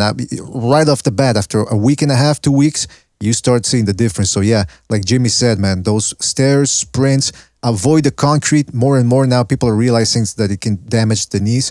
So either do a treadmill, which will not work certain muscles because there won't be the same type of traction. But like Jimmy said, try to run somewhere that's soft. Doesn't necessarily have to be the treadmill. It can be something else. So just find out where it works, man. And by the way, if you're in the gym, shouldn't you know all this already? By the way, you should be. Why is he asking us? I mean, I'm not faulting him for asking. But, well, honestly, most gyms don't help you. Most gyms, you go in, they don't give a shit. They'll let you train for months wrong. Like nobody's really trying to give. Point is, if he's in a warm climate where he has access to water, that's some excellent training too. You know what I mean? Hold your breath, get underwater, weighted wrists, and throw water resistance. It's great for the joints. Gonzalo, you about to say something? Yeah, the sand, like Rocky, Rocky and Apollo doing the sprints in the sand. Very hard. Oh, yeah, that one sucks, man. That one sucks. All right, let's go to another email here. This is from Mexico, Culiacán. El Comeconos says, ¿Qué onda, compa? I often hear BDA saying that big hands equal punching power. Then how come I got a pair of manotas and I can't hit worth shit? LOL. Pero no te hagas, compa. Well, I'd still kick your ass. Just kidding. Nos vemos. Nos vemos. I think that's Recognize who says that. That's not you, right? Isn't that been Recognized making that point? Well, I think, I would say that. It was me. I recognize it myself. Oh, okay. Yeah. Well, can I just clarify what I mean by that? First of all, it's a theory I have. I'm not saying that it's a fact. It's a boxing fact.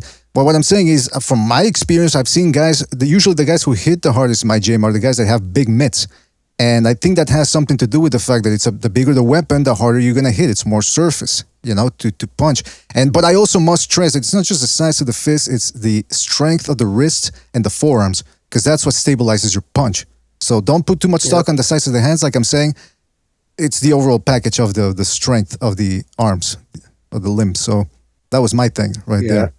No, yeah, don't take it too seriously. I think big hands take a big beating, like bigger joints can take more of a beating. But power is it's one of those things you really can't tell by a look of somebody. It's all about delivery. It's why some guys don't look that big and can hit 400 feet home runs, and other guys can barely hit it out of the park because their delivery, the mechanics aren't right. And if the mechanics are right, your power will come.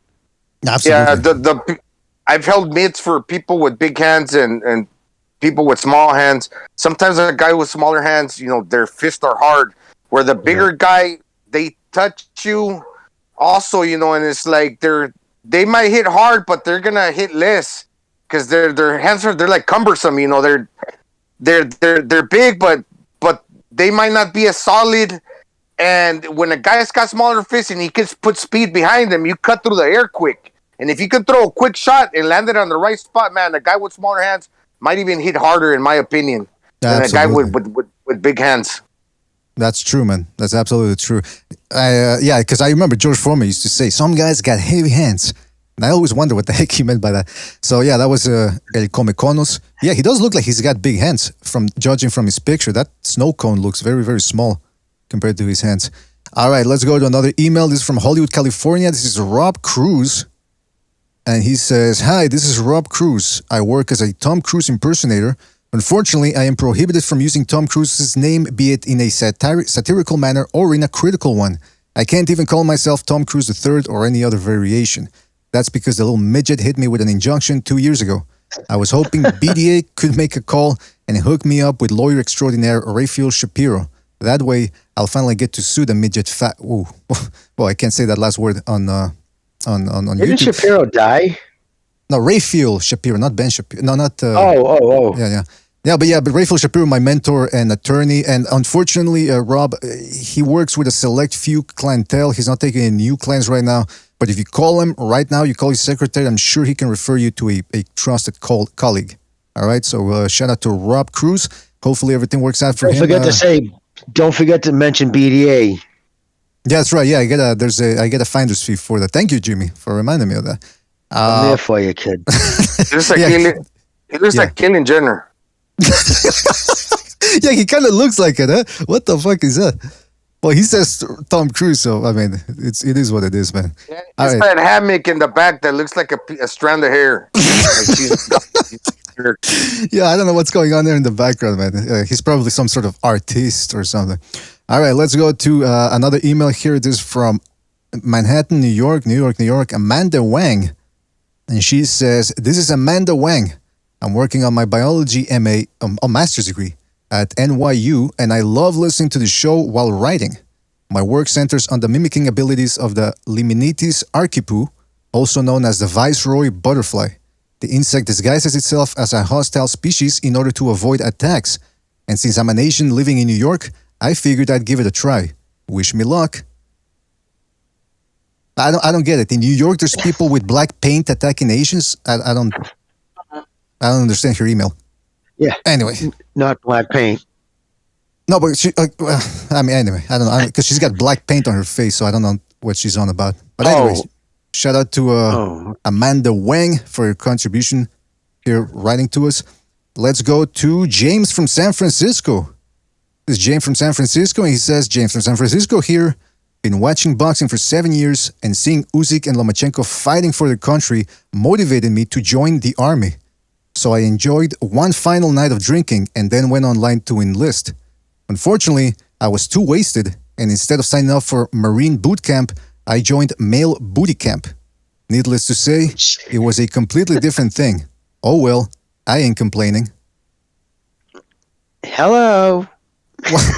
Well, listen. As long as he's learning something productive, as long as he's learning something new, I guess that's what counts. So shout out to James from San Francisco for manning up and joining the booty camp there. And finally, this is from Demarius Franklin from Brooklyn, New York. Whoa, a lot of New York today. And he says, "So I often hear you guys making fun of Leonard Ellerbe and Devin Haney's nostrils. Large nostril syndrome affects about 5% of the African American population, just like lack of rhythm, lack of musical talent, and lack of empathy affects the majority of white people. That's right. I know the numbers too. And since Jimmy loves to talk about statistics, why don't you ask him about the number of countries white people raped and colonized? I bet you he stays real quiet about that." Oh, that sounds like fighting words right there, Jimmy.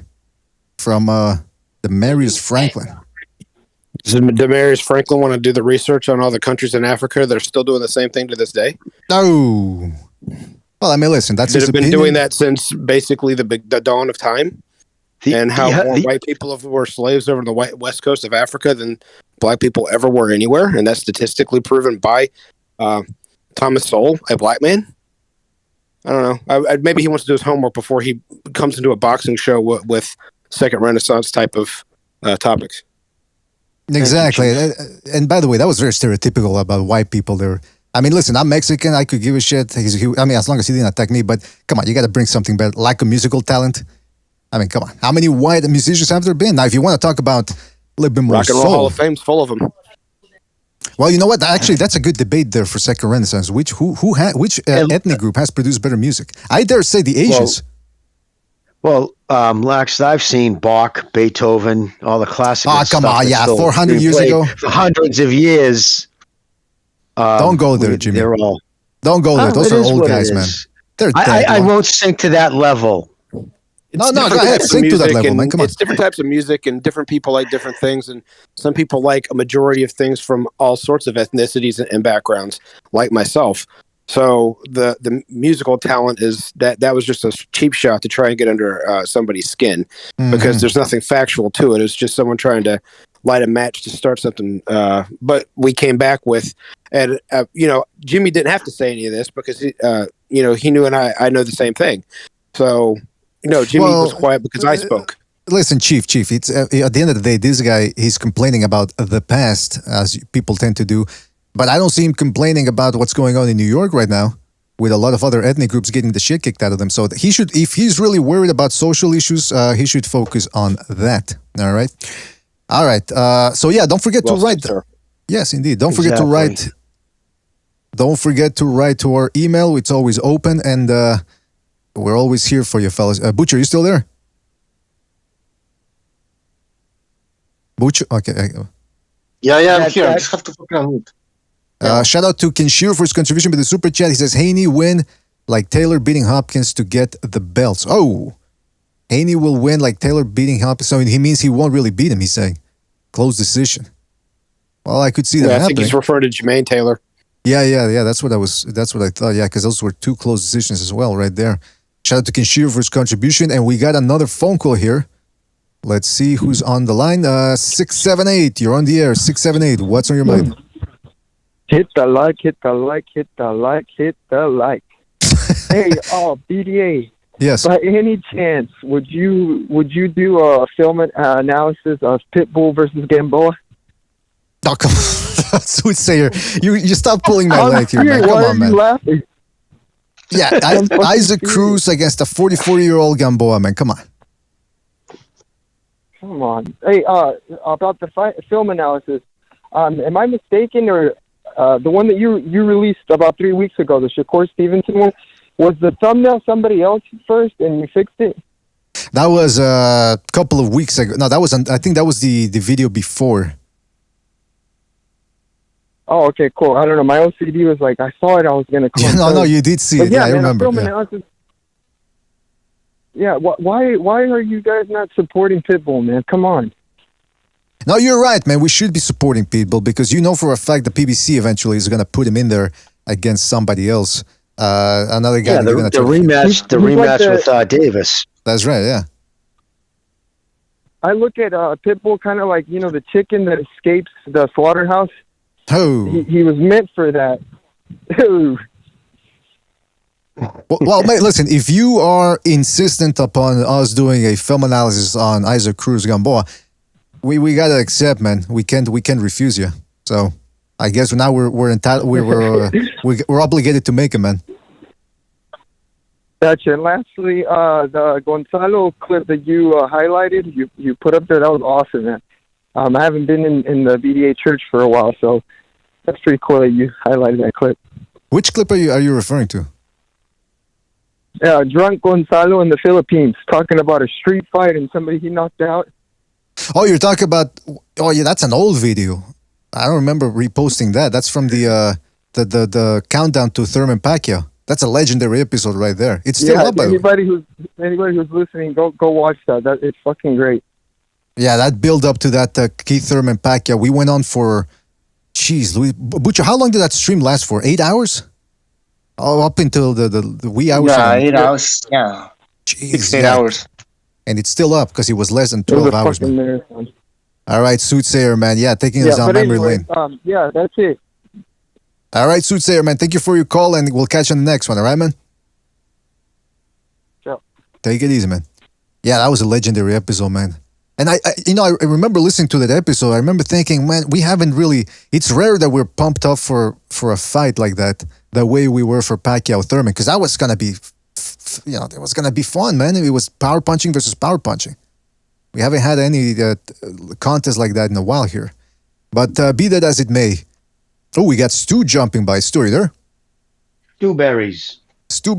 Yeah, what's happening, boys? I'm driving, so I'm not sure if you can hear me very well. I had to borrow my mum's car. God, this thing, I'm going to fall asleep at the wheel at the moment. This fucking thing's too slow for me. Jesus are you in traffic Christ. Right now? No, I'm not. Of course I'm not. I don't drink drive. But if you hear if you hear a crash and a bang, it's me fell asleep at the wheel on this. But yeah, what are you talking? Well, we were talking about Haney versus Kambosos, but I wanted to bring something up now that you're here from the UK. Tyson Fury now coming out and saying, I'm going to try and come in at me heaviest for the Dillian Whyte fight. He already came in at 277 against Wilder, the third fight, so he's probably going to come. Yeah. He's 278 or maybe 280. Is this guy just bullshitting again, or? Yeah, I don't think we're going to see him at 280. I mean, Jesus Christ. You might as well put Butterbean in there. I mean, come on, man. I mean, 270 is about right. I think he needs to be a bit more nimble around Dillian Whyte, because Dillian Whyte's got the slowest and the flattest feet you ever likely to find. So that's his problem. I think Dillian Whyte's weakness is his footwork and his balance. And I think Fury should be a little bit lighter in this one. I mean, I suppose I don't know if he wants to. Do you really want to go toe to toe with Dillian Whyte and a punch contest. I mean, I don't think he needs to be sitting in the pocket trading with White, because if White times one of them left hooks, mate, Canelo, it's night time. You know, so at the end of the day, for me, I'd fight that one at range. I would. It's a different sort of style. I mean, with Wilder, you got to get in his face and push him back, and he folds. With Dillian White, I think you're playing into his hands. I think because you know, like I said, he times that left hook, and you're in big trouble. So for me, I'd be on his feet using his boxing skills against Dillian White and using his footwork, because Dillian White is very slow and flat-footed. And that'd be my way on it. So I just don't see 280 being the right sort of weight to be fighting that sort of way. Do you think he could just be saying that because he blew up a little too much in between the fights and he just doesn't feel like shading off any more weight? Yeah, he just doesn't train like he used to, mate. I don't think Tyson Fury's. I think he's lost his love for the hunger for the game. I just think he does it for money now. I think you can just tell. It's still going to be enough to win. Don't get me wrong, but I just don't think he does it for the love of the sport. Like it's all about the money now, sort of thing. And I don't blame him when you get 30 million a fight. Fucking, I'd be coming in there looking like fucking Kirk Douglas before I'd retire. Do you know what I mean? So I don't blame the guy, but you know, that's probably what it is. It's probably cutting corners at camp, and he hasn't got fucking exercise Ben, has he? You know, the instructor that to help him lose some weight. So that could be. I'm not sure if Sugar Hill's been over here long either. I'm not sure what's going on with that, but I'm sure Sugar Hill hasn't been over here for months. So he probably has been cutting corners. Well, what do you guys think? Is this Fury saying he wants to come in at the heaviest against Dillian White? Do you think he's bullshitting? And if he comes in, do you think, like Stu said, do you think it's a mistake? Or that it would be a mistake? Yeah, I think it would be. You know, at the end of the day, who got some? Why are you going to slow yourself down? The left hook. Go ahead, Yeah, the left hook got some poison. It's like when you get in a knife fight, you know, like the people that got the knives, and, you know, they're fighting. You don't, the knife you hold it, you hold it with your front hand instead of your trail hand, because you got a greater chance of striking your opponent with the lead hand.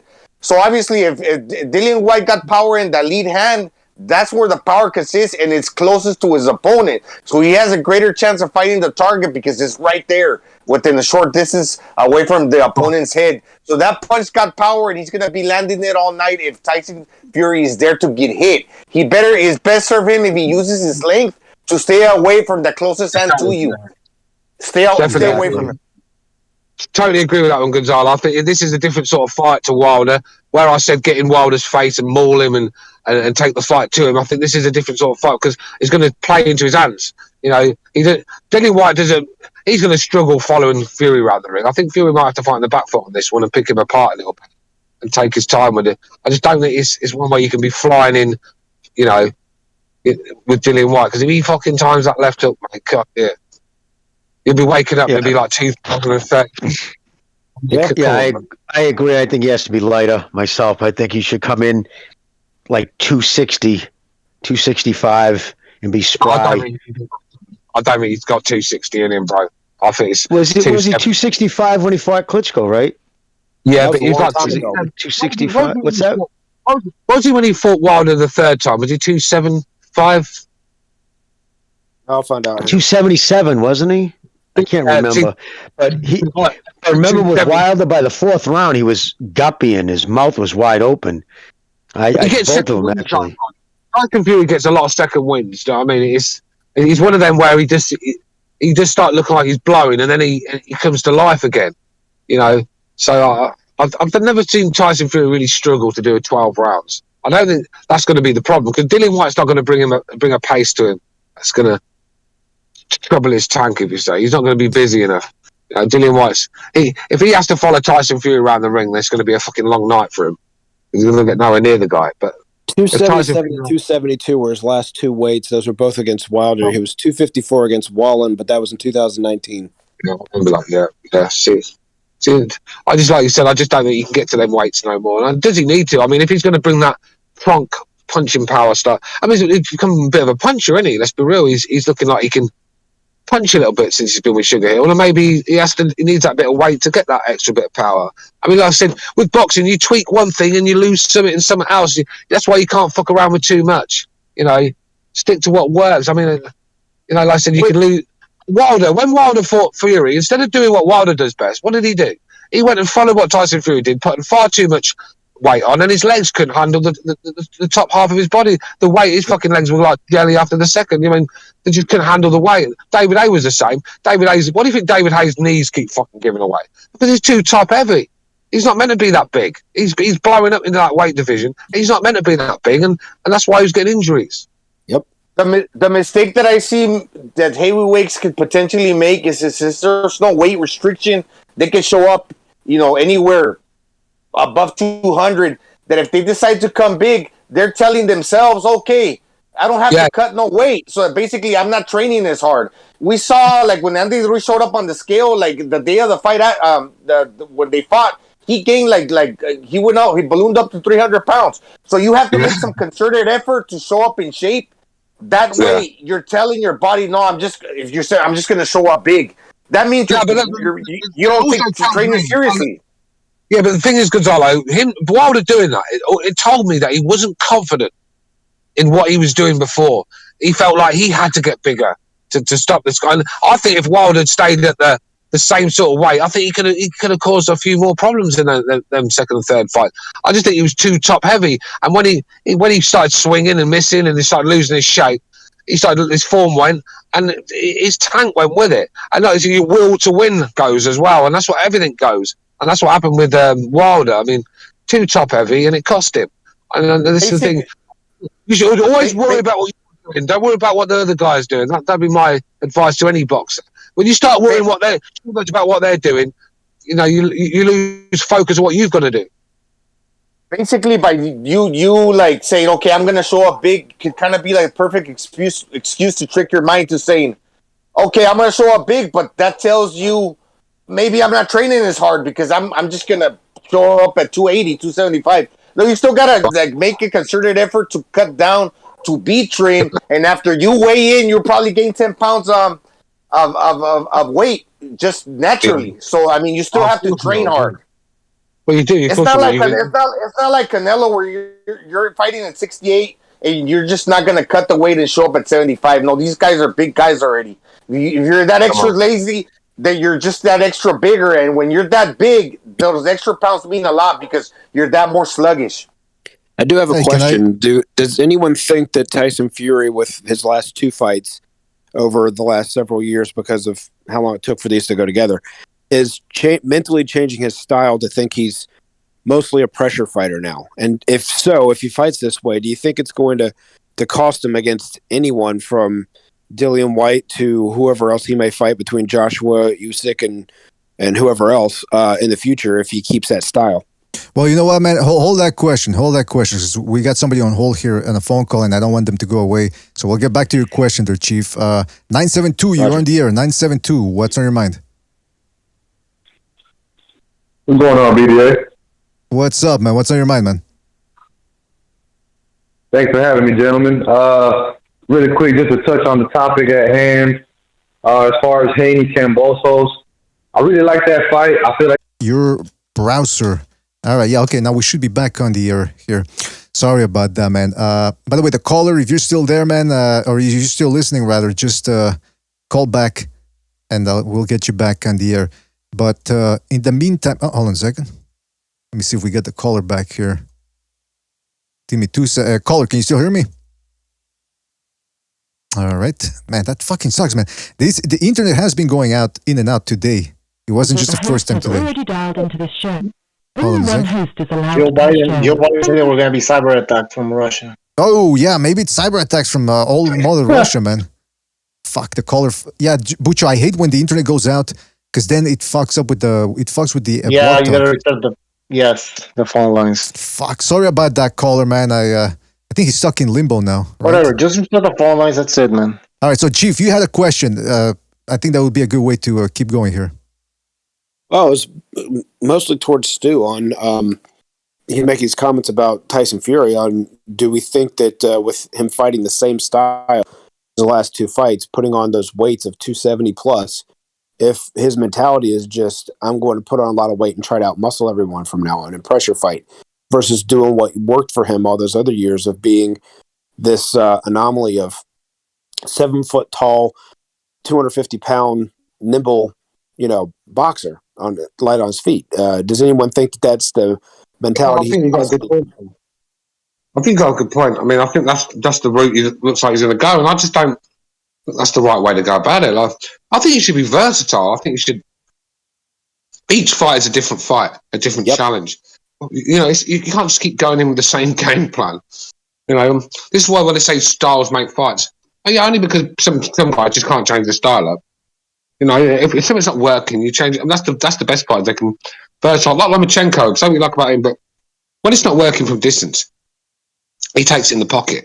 Right, and that's starts to turn things around. He did it against Pedraza. He did it against Campbell and other guys, where he's not really been. He's given a lot of size. He's not really been looking too great from distance. But as soon as he took it into the pocket, I mean, devastation happened. So that's the best fighters, the ones that can adapt on the job. As long as they got Ben Davison telling them instructions because it's all about him, then they should be all right. Tyson Fury should be all right. I think he's the sort of guy that he don't even know what he's doing half the time. So, I'm not sure Dillian White's going to know. So you just don't know what you're going to get with Tyson Fury. But I think he's going to be making a big mistake if he takes the fight to Dillian White. Yeah, I think it's better for him to use his range at some points. Yeah, and like you said, mix it up. With the thing with Deontay Wilder, we know this, that like when in the exchanges after the hands fly for the first time, he's all over the place. He can't rearrange his body to continuously keep throwing punches, and I don't think that's Dillian White. Yeah, he's kind of sloppy, but that lead hand, like I mentioned, he can turn it all over quickly because it's the lead hand. It's the closest to your opponent's face, but at the same time, he's a little bit shorter limbed, and he throws the left and right in a hook fashion. So he's going to be able to exchange tit for tat with Tyson Fury more than what Wilder was able to do with Fury, because after Wilder threw them first two hands, man, he's all over the place. He can't really rearrange himself to continue punching, and he would be making a mistake. You need to be versatile, like you mentioned, but also use as your main weapon your length. Use your length to stick out your jab and maintain that distance, and so you can hold in your punches against Dillian White. Agreed. I just think with the size he's put on lately and the success financially he's had with these fights that people have been raving about, because those two fights caused a lot of excitement, that he's fallen in love with that ideology of, well, that's not the right word, but you know what I mean, of I'm bigger and I can push people around and no one's been able to handle me lately. I took on the biggest puncher in the division, and I think he's going to try and approach every fight that way, especially if he's talking about coming in heavier against Dillian White. If he can get back to the high 260s, 265, and Stu, I know you say he doesn't have it in him anymore. I'm saying if he can do it, I'd say every heavyweight's got a problem. If he keeps coming to the 270s, he's not going to be able to stay on those toes for 12 rounds, and he's going to have to try and pressure guys. And you and I, Stu, both agree that he may have some success with it, but that's not long-term beneficial for him. Yeah, of course. Of course, bro. I mean, that's where I am with it as well. I mean, all you're doing is throwing yourself down that half a yard. And that's the thing of that little half a yard in boxing. That's the difference between being awake and being asleep, you know. And then you're playing it in their hands. Why slow yourself down so someone can catch you? You know, I don't get it. If that's the way he's going to go with this fight, I just don't get it. But he could go in there and blow Dillian White away. But I just think Dillian White's a bit more durable than Wilder. He's got a bit better tankers. Like I said, he's not going to be just falling all over the place and losing his shape and stuff and looking a complete mess. I mean, and like Wilder did when he gets pressured. I mean, you saw when Chisora put it on Dillian White, and he found a way to win. So, you know what I mean? Yeah. Well, he's a better hooker than Wilder. Wilder cannot hook. He got a little bit of a left hook. But man, that's not a left hook. That's a swinging clothesline. That's not even a left hook. That's right. Oh. Yeah, and it's after he throws the right hand that puts him back on balance. Is what really always comes off the right. Always comes off the right. All right, I heard. Yeah, go ahead. Go ahead. No, go ahead, Gonzalo. Go ahead. Yeah, guys that can hook, they can transition from right to left and from left to right easier than guys that with that long 1-2 inside the pocket. Like Wilder, he cannot trade punches inside the pocket like a guy that can hook, like Dillian White. But you know what, though, Gonzalo, those are excellent points you guys are making about the technical aspect of it. And I love me some technique, but I also rarely have to go into the outside the ring drama. And Uncle Burn Apostrophe made a good point. He said, look, he's rooting for White here, and he wants to see Fury lose. And I got to tell you, man, I'm a little bit on the same boat because Fury just plays too many mind games. He stalls fights. He makes guys jump through hoops. And look, I understand it's part of the psychology of boxing and all that, but it's getting a little bit tiresome. He never defended the title. He's always some people say he's faking the drug thing. I mean, I don't know. What do you guys think? Are you getting tired of his shtick, or? I definitely don't think he's faking the drug. I think he was definitely a drug addict in recovery. But yeah, I mean, by the time this fight goes off, it's going to be almost 2 years, 18 months total time that he's been heavyweight champion without defending it. I mean, it's ridiculous. So yeah, yeah, but. I mean, go ahead, Jim. Go. No. Go, Stu. I'm at a dead end with that. When you fight Wilder 3 times, I think you've got to get some sort of pass. It's not like you're ducking. I mean, fighting Wilder once is fucking as dangerous as it gets. I mean, fighting him 3 times, I mean, you must have a fucking death wish. I mean, so I don't think you can. Let's be real. Putting yourself in the firing line against Wilder it's a fucking brave thing to do, because I'll tell you what, I wouldn't want him hitting me on the chin, that's for sure. So, I think you can give him a bit of pass. And let's be real, Dillian White is the next best thing from Joshua right now. It's not really, obviously U6, he's got his different fight going on, so he's not in the picture right now. So yeah, he's the next best thing. Hey, Stu, Giles Wilson in the chat says Fury wasn't overweight when Ben Davison trained him. Giles Wilson, he should leave boxing to the real men and stick to his little fucking grass hockey. Oh, all right. Well, there you go. There you have Stu's opinion on that. Yeah, man. Listen, I mean, I'm eating my toast, and you guys call it jelly, we call it jam. Oh, are you eating a toast with spaghetti on top, or that's a classic British dish, right? Spaghetti on toast? Yeah, no way. I don't like spaghetti. Beans, bro. Beans. Beans on top of toast. That's even Mexicans. We don't really do that unless they're refried beans. Refried beans on top of toast, like a virote. That would be called a mollete. Pretty good with a little bit of cheese sprinkle on top. Yeah, like toasted bread, but it's actually a bolillo or a virote. Yeah, you can't go wrong with them, and I'm telling you right now. Mexican food's so fucking nice, isn't it, man? Bloody hell. Absolutely, man. Absolutely. I went to a 5-star Mexican restaurant a little while back. There's a little village near us. There's the 5-star one. It's fucking expensive, but god damn, man. That food, man. I just took some home with me. I fucking took a little bag home. Dude. Hey, by the way, this can't be a boxing podcast without mentioning Canelo, because apparently they're fleshing out the rest of his schedule, which would be Bivol in the summer, Golovkin in September, and possibly John Ryder or even Macaboo. They're still floating that name around in December. But what you got first? Can somebody correct me or specify if he loses to Bivol, which he very well could? That doesn't prevent him from fighting Triple G right after, right? Like, it doesn't eliminate that fight from the contract. He would still have to fight him, win or lose, or how does that work? Anybody know? Well, it wouldn't deflect that fight. Well, because he's fighting Triple G at 168 anyway. So even if he loses at 175, it's irrelevant, because that's not even the weight he's scheduled to fight Triple G at. So he's got to go back down. And unless he dumps his belts prior to the fight, which they don't usually make him, say if he goes up to 175, say he beats Bivol, he makes his intentions that's the division he's going to campaign in, then he'll have to give him up at 168.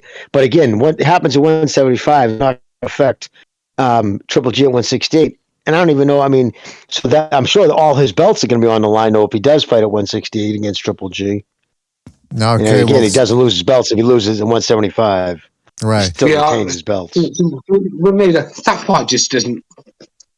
It's one of them. I don't know why. It's just, it just doesn't give you that spark like the other two did. I'm one. If trilogies had going to happen, you've got to get them fucking close to each other, or they've got to be actual barnstormers. And I think, to be fair, the first two were. So, but they've left it too long. I mean, let's be real. 4 years ago. Yeah, cool. And it's not just that, bro. It's Golovkin. Every day, Golovkin's getting slower. I mean, fuck me. How he's going to be like? He's going to be like the Tin Man when it rains the time he gets in there with Canelo. He's going to be fucking up and just frozen up. I mean, Canelo's going to piece this guy up in devastating fashion. I've been saying this for ages. Golovkin, that'll be the last fight he ever has. I'm not saying he's going to get hurt or anything like that, because he's a tough old boy, but he's going to get pieced up terribly in that fight. And it's going to be the last. It's going to ruin end his career, man. Canelo is a different monster to the one in the second fight, and I had Canelo win the second fight. I thought Canelo won that fight. I don't know. It's one of them where it could go either way, but I had Canelo win that one. But this time, I've got Canelo probably stopping Golovkin from the referees. I don't think you're going to knock Golovkin out because you need a fucking sledgehammer for that. But I got a feeling he could be getting pieced up that bad. The ref might step. Make sure to brush your teeth after you eat your mullet. Nobody wants to be smelling bean breath after somebody's eaten that. So yeah, go ahead, Gonzalo. Wait, better than fucking taco breath. Fuck off. No, with the salsa smells delicious, man. But go ahead, Gonzalo. That might change a little bit after GGG faces Murata. If GGG knocks out the tough and rugged Murata, then we might be saying, wow, man, it actually could become a good fight. Potentially, hopefully. Yeah, I'm looking forward to the Murata fight. See, Stu brought up the whole and Jimmy as well. How Golovkin's getting old, but I'm gonna tell you, Zeremeta, okay, he wasn't good. He was never gonna beat Golovkin. So Golovkin, it's understandable. He looked good in that one. This one, it's gonna be a little bit more of a litmus test to tell us where he's at. Because Murata, he's not a young man either. He's 35, 36, but man, he hits hard. And he's determined, and he's got the Japanese samurai spirit. He will not give up, just like Davidachenko. So it's going to tell us what Golovkin has left. So it's going to be interesting to watch, man. Definitely interesting to watch. I think you're going to see Triple G in there if the fight goes off. I think you're going to see him there, and I think it's going to be visibly obvious that you could tell he's wanting to throw punches, but he just can't. His body he just can't. He won't be able to, because there's only split seconds. Boom, you're supposed to throw a punch, and your body just won't react. He's 40 fucking years old. Yeah. This fight is 4 years past its due date. Arturo Gatti would happened. Those three fights happened in 18 months. 18 months those three fights happened. Exactly, brother. That's what you got to do. It's got a couple of years at most. I mean, all the great trilogies happened, like Bow and Holyfield. I know. Happened quite close to each other.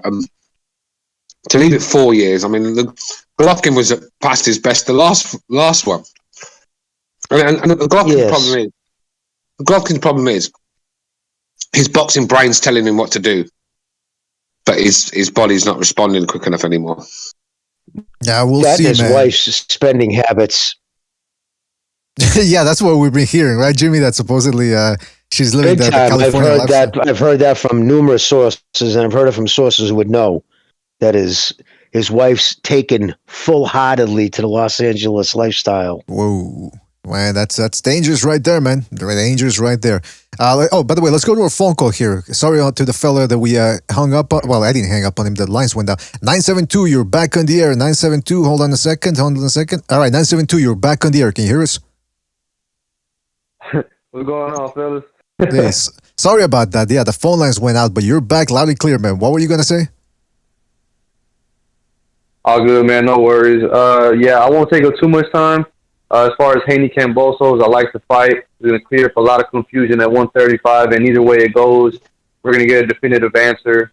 So I'm looking forward to that. But not to get too far off topic, just to throw something in the mix. When you were the panel had time, what do you guys think about Kiko Martinez, Josh Warrington this weekend? That's going to be a fucking good one, man. The rematch taking place. Let me ask you, though, something, caller. I think that's going to be a good fight. But do you think, because I've heard this from some other people, you think Warrington doesn't want anything to do with Lara anymore? I don't think he's interested in a third fight with him. After the first one, I can see why. He was knocked out brutally. But the second fight ending the way it did, and I think it was like a violent head clash. I'm pretty sure he probably don't care about it anymore. I think be wrong, though. Let caller go ahead. Yeah, caller, go ahead. Yeah, I could be wrong, but I mean, personally, I wouldn't mind seeing a third fight with Lara. To be honest, though, Lara in the first fight was a big underdog going in, and Mauricio Lara, man, he came through for me. That's all I'm gonna say. Yeah, because Warrington's in a precarious position. He can't outpunch the fucker. He can't outwork him. Exactly. He can't, yeah, so it's a bad style matchup for Warrington. That's his problem, B-Day. He knocked it straight on the head. Problem with Warrington, he just can't get this guy's respect. So Lara's walking through his punches to get his own off, and it's going to be a long night for you when you're doing that. That's the problem. That's why I said how important punching power is. It's not all about punching power. No, but it's fucking very important, because if you ain't getting the guy's respect, you're in for a long night. And every time he landed on Warrington, things were happening. And it's just every time. And when you see that, you think it's a matter of time, isn't it, before you get to catches up to him again. But Warrington's stupid enough to take that fight again. I'll guarantee you that. Yeah, even when I was a little kid, I used to question, like, why do people even fucking choose to do this for a living without power? Guys who can't punch, I'm like, why would you bother wanting to be a boxer if you don't have punching power? Mm-hmm. Like, you know what I mean? Because there's only so far you're going to be able to take it. Yeah, you know what? It's the opposite for me. People would say, well, BDA, you got power. Why aren't you in it? I go, listen, it's just too easy, man. What do you want from me? You got to leave it for you got to leave the other guys a chance. You got to give them a chance. Yeah, I gotta agree with you guys on this one. And the reason I asked about Kiko Martinez, go ahead, man. Well, let the caller finish, and because we do have to move on. But go ahead, caller. Yeah, I won't take up too much more time, but I have to agree with the panel on this one. And the reason I asked about Kiko Martinez is because I feel like it's basically a similar style matchup. You know, he's gonna have basically a big puncher just coming at him all night, and I don't know, maybe I can call it twice, but Kiko Martinez manages to do what I think he's capable of, it's going to pay off the second time. So that is, So, caller, are you predicting another upset win for Kiko Martinez this year? All right, man. Fantastic. I predicted Lara beating Warrington. I predicted Martinez knocking out Galahad. And I'm hopefully predicting correctly that Martinez beats Warrington coming into the fight as a big underdog, even after stopping Galahad. Well, that's an interesting prediction right there. We'll see what happens on Saturday, man. As it stands right now, we do have to move on, but thank you for your call. Good call. Call back next time, right, man? Take it easy. Oh, yeah, definitely. Thank you. Thank you. All right, so I think Gonzalo wanted to say something, or Jimmy? Which one of you guys? Yeah, I was just going to mention real quick that if you don't have that type of devastating power, one thing that you probably would have to work on, and it worked for Timothy Bradley and Sean Porter, your stamina or your strength as well. You know, if you're strong enough to keep a guy honest, something that would behoove Devin Haney to do, get stronger. That way, well, if you lose steam after the fourth round on and you can't really knock out a guy with the 1 or with the 1-2 with 2 punches, man, keep applying the pressure. Keep applying the pressure and spread your stamina out to the later 8 rounds that you can kind of keep the other guy honest. And if he's pressing you, just press back. And that way, man, just work on your stamina. That'll give you enough power to keep your opponent honest. Be strong enough to continue punching. Interesting. Well, this is the problem. This is the problem with Malignaggi. When every time he's in a big fight, he just didn't have the punching power to get him through it. I mean, look at the beatings he took. Fucking Cotto, Hatton, he took some right beatings. That guy. And he had that's a good footwork. He was quite a good fighter. In the end, these guys will catch it to you. If you ain't getting their respect, the difference with Floyd's got power, but Floyd hasn't really got power, but he had enough power to take them off the balance, and Floyd's timing was bad. That's what made him get away with it. And he hit hard enough that. Yeah. Well, he hit hard enough. He hit hard enough that his defense would allow him to stay rested. That when he needed to press on the trigger, like a paperclip, you know, when it's pressed and it just pops. Man, the force that he would create on that one punch because he stayed rested. He kept that power, like when he needed to use it, he kept it ready. And the thing is, like, when you lose power within like the first 4 rounds later, you kind of have to keep something in your gas tank, because if you let it all out, you still have to defend yourself and make it to the later rounds. If you can't knock somebody out, you don't want to empty your gas tank, even if you think you can. But what if you don't? Then you're tired where the other guy can knock you out. So somehow you have to stay strong enough and keep something in the gas tank that you can still punch But if you can't knock out the other guy, you can still stay strong to make it to the later rounds and not getting knocked out and not get knocked out. And a lot of people say that about Floyd too. Not saying this panel, but a lot of people say, well, he wasn't a power puncher. But that's not the case, because when he was younger, man, dude would bang out dudes, you know, especially 130. When he got older, there was a choice not to throw with power. Because, like, to Gonzalo's point, he saved his energy was more towards his defense. And he wouldn't have to knock you out because it'd beat you on points. It'd make you miss. It'd outwork you.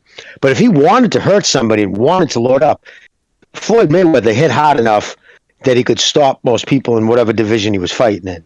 Make no mistake, he could. That's just, it wasn't his choice. He didn't choose to fight that way. And it's remember he did the Virgil Ortiz? Ortiz, remember when he caught him right on the chin? Yeah. When he had that free shot, he put his lights right out. And it's that type of defense where not only you're resting, you're relaxed, that you're kind of like resting because you're not expending any energy at all. You're kind of going with the flow. And when you go with the flow, you see things more clearly. So you go with the flow, you're relaxed, and you can, like you said before, Jimmy, you just let your hands go. The mechanics. You're not putting no resistance. Your hands are flying. And you stay so relaxed that you're not wasting any energy. Exactly. All right, let's go to the StreamYard here because we got the international line open here for people out there. We got Kenshiro joining us. Kenshiro, can you hear us? How you doing, guys? You okay? Yes, doing fantastic, man. What's on your mind? Yeah, I mean, I heard obviously what Jimmy was saying about G getting on, which I completely understand that could happen. I guess I'm personally hoping that he's had a bit of a break, and hopefully it actually might be beneficial for him to have that sort of layoff, to have a rest and not putting his body through those continuous fights as well. Yeah, man, I think it's again, we're gonna have to see what happens there for in the Murata fight and see how much he's got left in the tank. But what's your prediction for that Triple G Murata fight? I personally think Triple G is gonna knock him out. I mean, I know you shouldn't go on too many past performances, but he's fought two Japanese guys already, and you knocked the first one at the first round, and the second one the second round. I don't think this one's going to pose much more problems than the others, to be honest. I know he's got a gold medal, but he's lost a couple of times already. So I think Triple G's power is like when Stu was talking about Paulie Malignaggi. I think Triple G's going to come forward and just spark him out.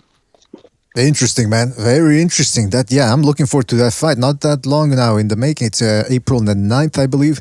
Gonna have to get up at 4 in the morning for that one because for the Tajari fight this Saturday, I woke up at 5, checked my phone. Oh, the fight's already over. So it's got to be early. It's got to be like around 3:30, man. So you got to wake up at that time to catch I think it's about 11:30 for us in England. Well, when they think he's going to come out. Oh, yeah. Well, that's better for you guys. Yeah, you get to, at least you already had your breakfast and your coffee, man. Well, anyway, listen, Kenshiro, anything else you want to mention before we move on? Yeah, one last thing. Stu is still on the channel? Stu, yes, he's still here. I don't know if he's still eating his bread with spaghetti on toast, but... okay, I was going to ask. Well, he's here. Well, ask the question. Maybe he'll listen. Maybe he's listening, but he can't speak right now. But yeah, just ask it and we'll see if he answers. No, Stu, I remember probably... Hello? I'm here, guys. Oh, I remember a couple of weeks ago you were saying on the channel that, you know, when you were younger, you used to go sort of to certain boxing events and you saw Nigel, Benn and Prince Naseem and stuff like that. Quick question, I know you see these two boxers. Which of these two boxers that you saw live is better at the Lewises? Lennox Lewis or Ted Kid Lewis? How fucking hard do you think I am?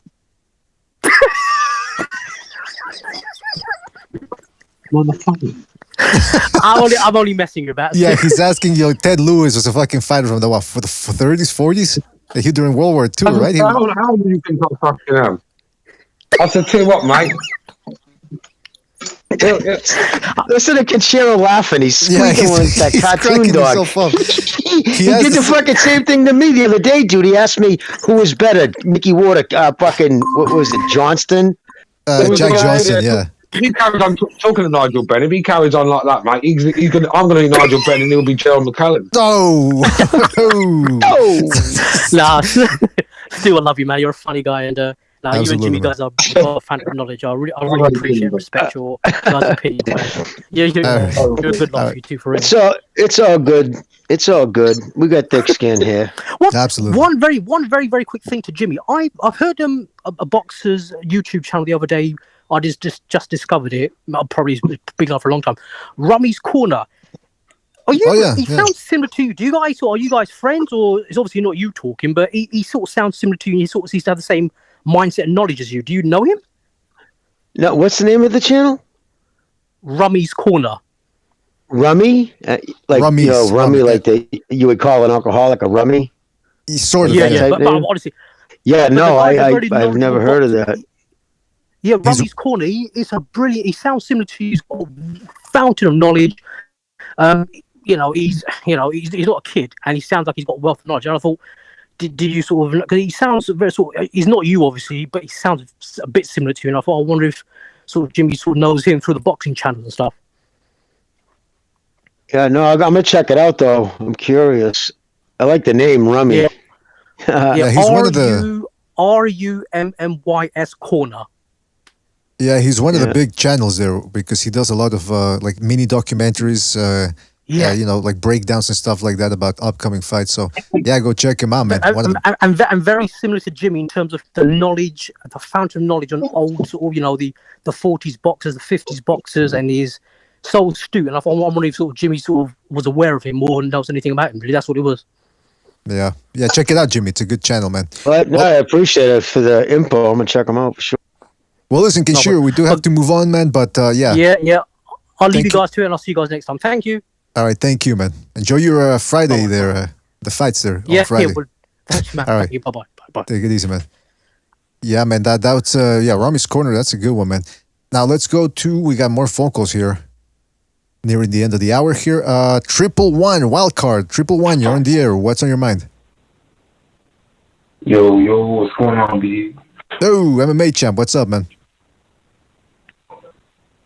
Listen, I think Kambosos is going to beat Haney. The reason I think this video is because, in Australia, you're not going to be able to do those, pot shot. Well, hold on, MMA champ. I got to stop you. You sound like you're far away from the microphone, man. I think he's phoning from his prison cell. Can you hear me? I'm sure he's phoning in from his prison cell.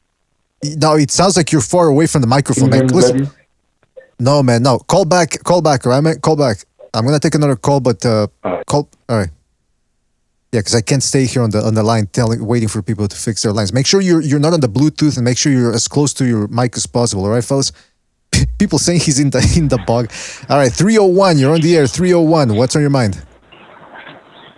Hey, what's up, guys? I just called in to make the topic of this video, Devin Haney, and to duck the question entirely because that fight is boring. Got two of the least undeserving fighters fighting for the lightweight title. Go figure. Yeah. Well, anyway, I have to shout out Rummy's Corner. That's a great channel. That's actually sort of what started getting me into boxing. Was Rummy and his videos. It's got a good interview with Emmanuel Stewart before he died. I checked it out, but the main topic at hand is I gotta defend my man Paulie from the outrageous accusations by this stew. Yeah, you got no power. What about Yurchenko? The Ukrainian guy. He stopped him in his backyard. With a feather fisted shaping. Shapang. He stopped him. He beat Philip Eno. He arguably beat Adrian Broner. He's a respectable champion. He deserves to put respect on his name. Hey, caller. Didn't he drop Endo with a jab? Or he dropped somebody with a jab, right? Like a good, strong fighter, I believe. That means he caught him off balance. Guy, but I gotta say that you sound like you're stewing something foul, Stu. You're stewing like my balls when my nana's grilling me for not going to church. Hey, bada bing, bada boom.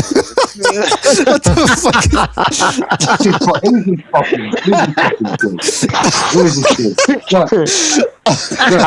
I can't ride Stu too hard. I mean, he puts beans on bread. What can you say?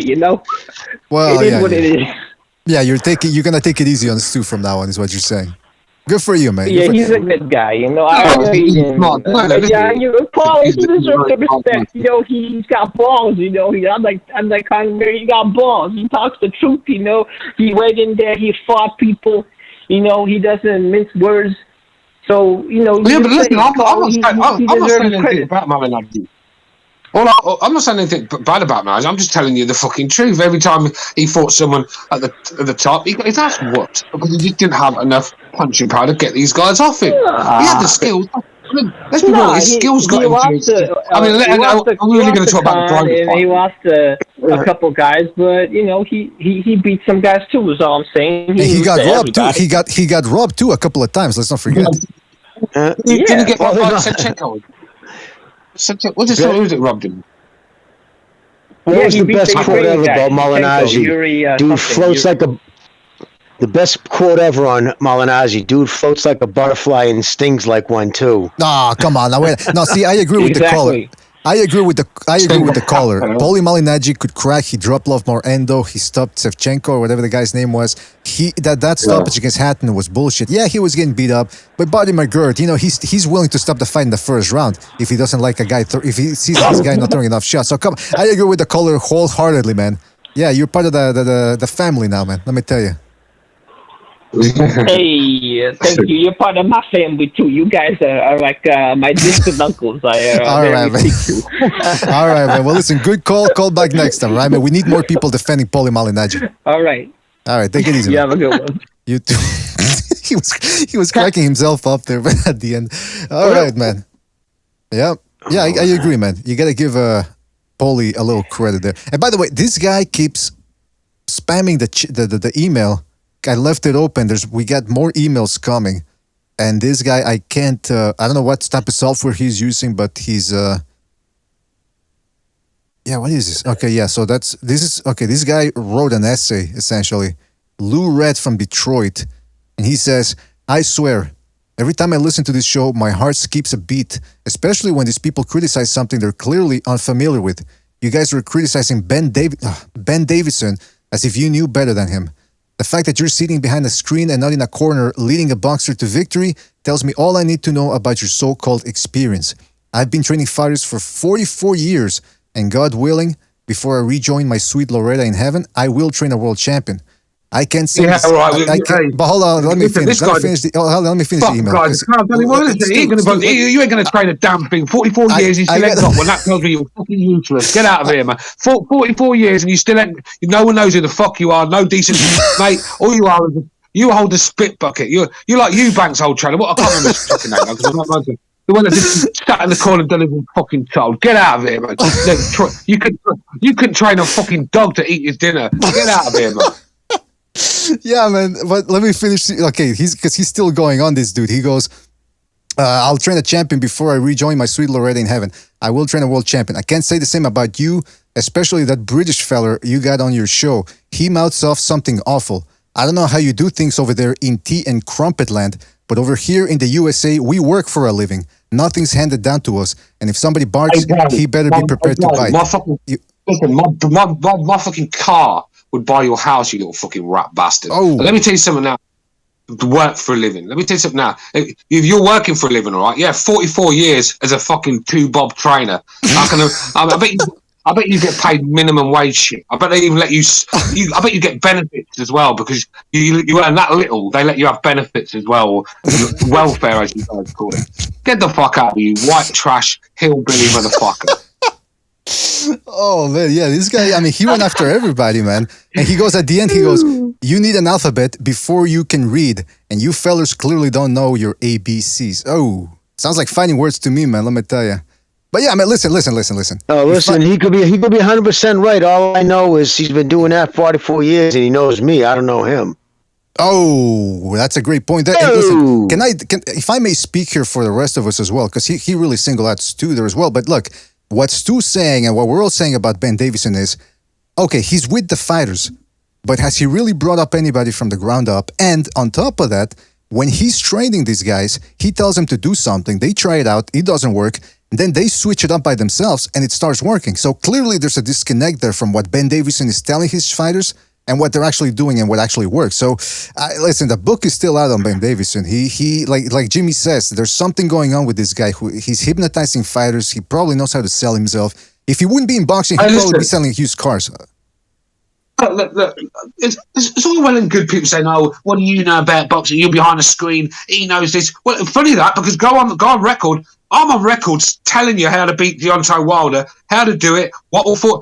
Ben Davison can work that fucker out. This fucking genius nearly got Tyson Fury killed the first fight. Me, my game plan worked dead on the nail.